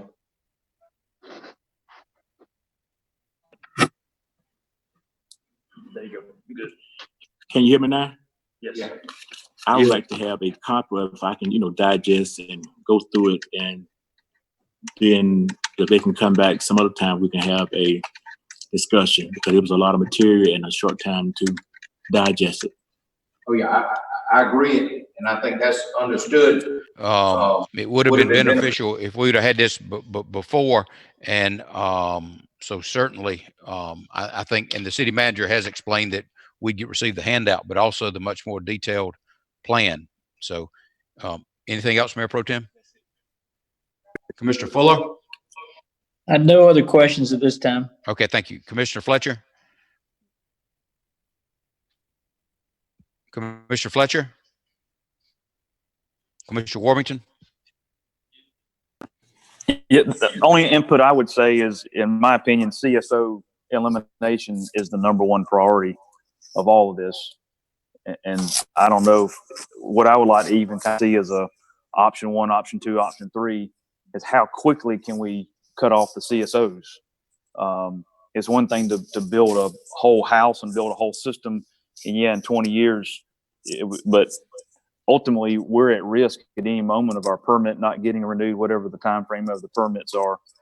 And I don't want to be like the city of Atlanta or some of the other municipalities that has a judge to tell you stop your CSOs.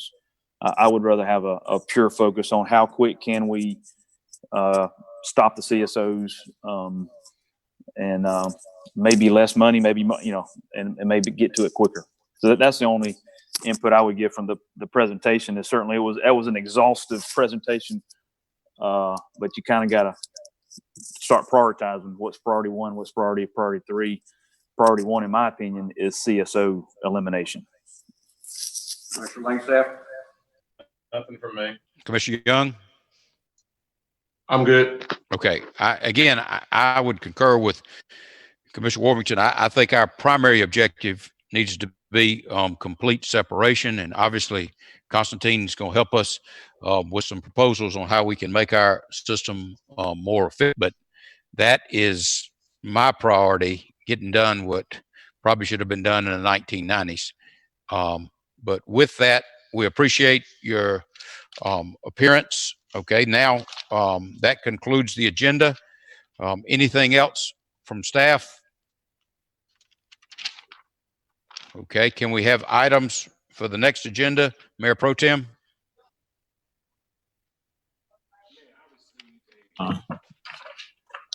Something on the email by Birmingham. Yes, sir.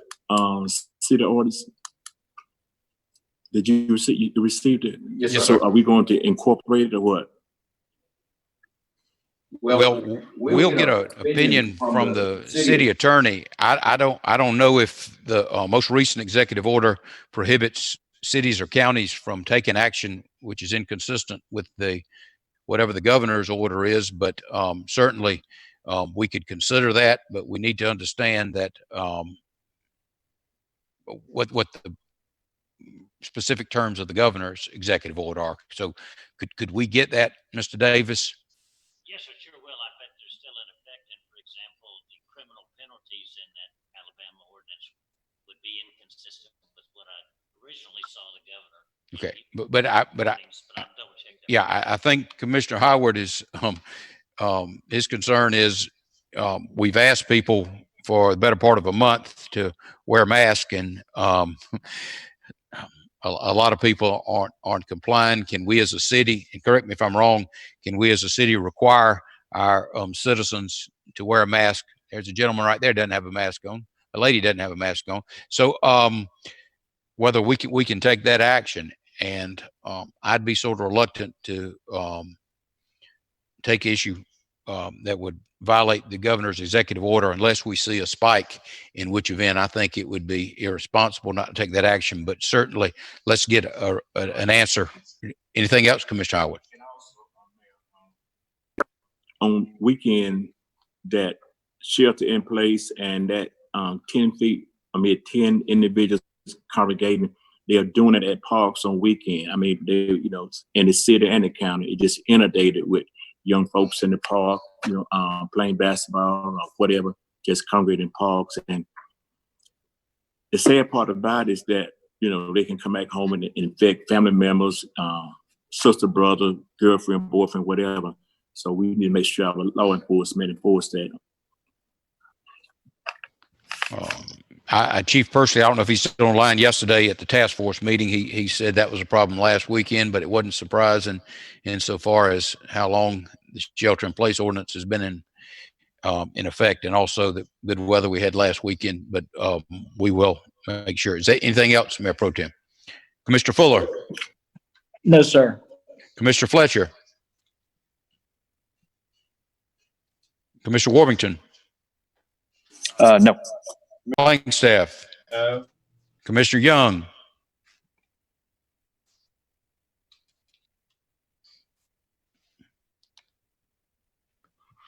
Somebody tell Commissioner Young he's muted. Oh, I'm sorry. I did want to speak to the issue of the trash pickup, where we had stopped picking up trash that was not inside the can. Is there a way we can have residents call in for an additional temporary can that they can put overflow trash into? Because I told that was a big problem, especially with people that was, sheltering in place and home more. They were generating more trash, but the trash piles were considerably larger outside of the can, and residents were upset that that trash was not being picked up. So I thought if there was enough, cans available, that maybe they could call in for an additional can temporarily to pick up overflow trash.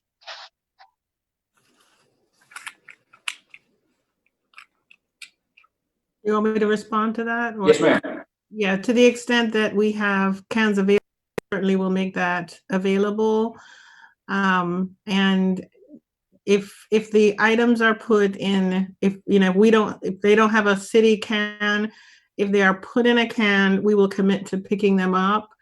The issue really is the bags that end up getting left, and the vulnerability of our collectors picking up bags where they may pick up a bag and it bursts, or something sharp, gets on their gloves. And this is an ordinance that's on the books. Generally, we've been lenient and we haven't enforced it, but our workers have a lot of concerns about picking up bags that are not in a container. And that's why we're kind of emphasizing it. So we certainly, to the extent that we have cans, we will make them available if somebody calls and requests an additional can.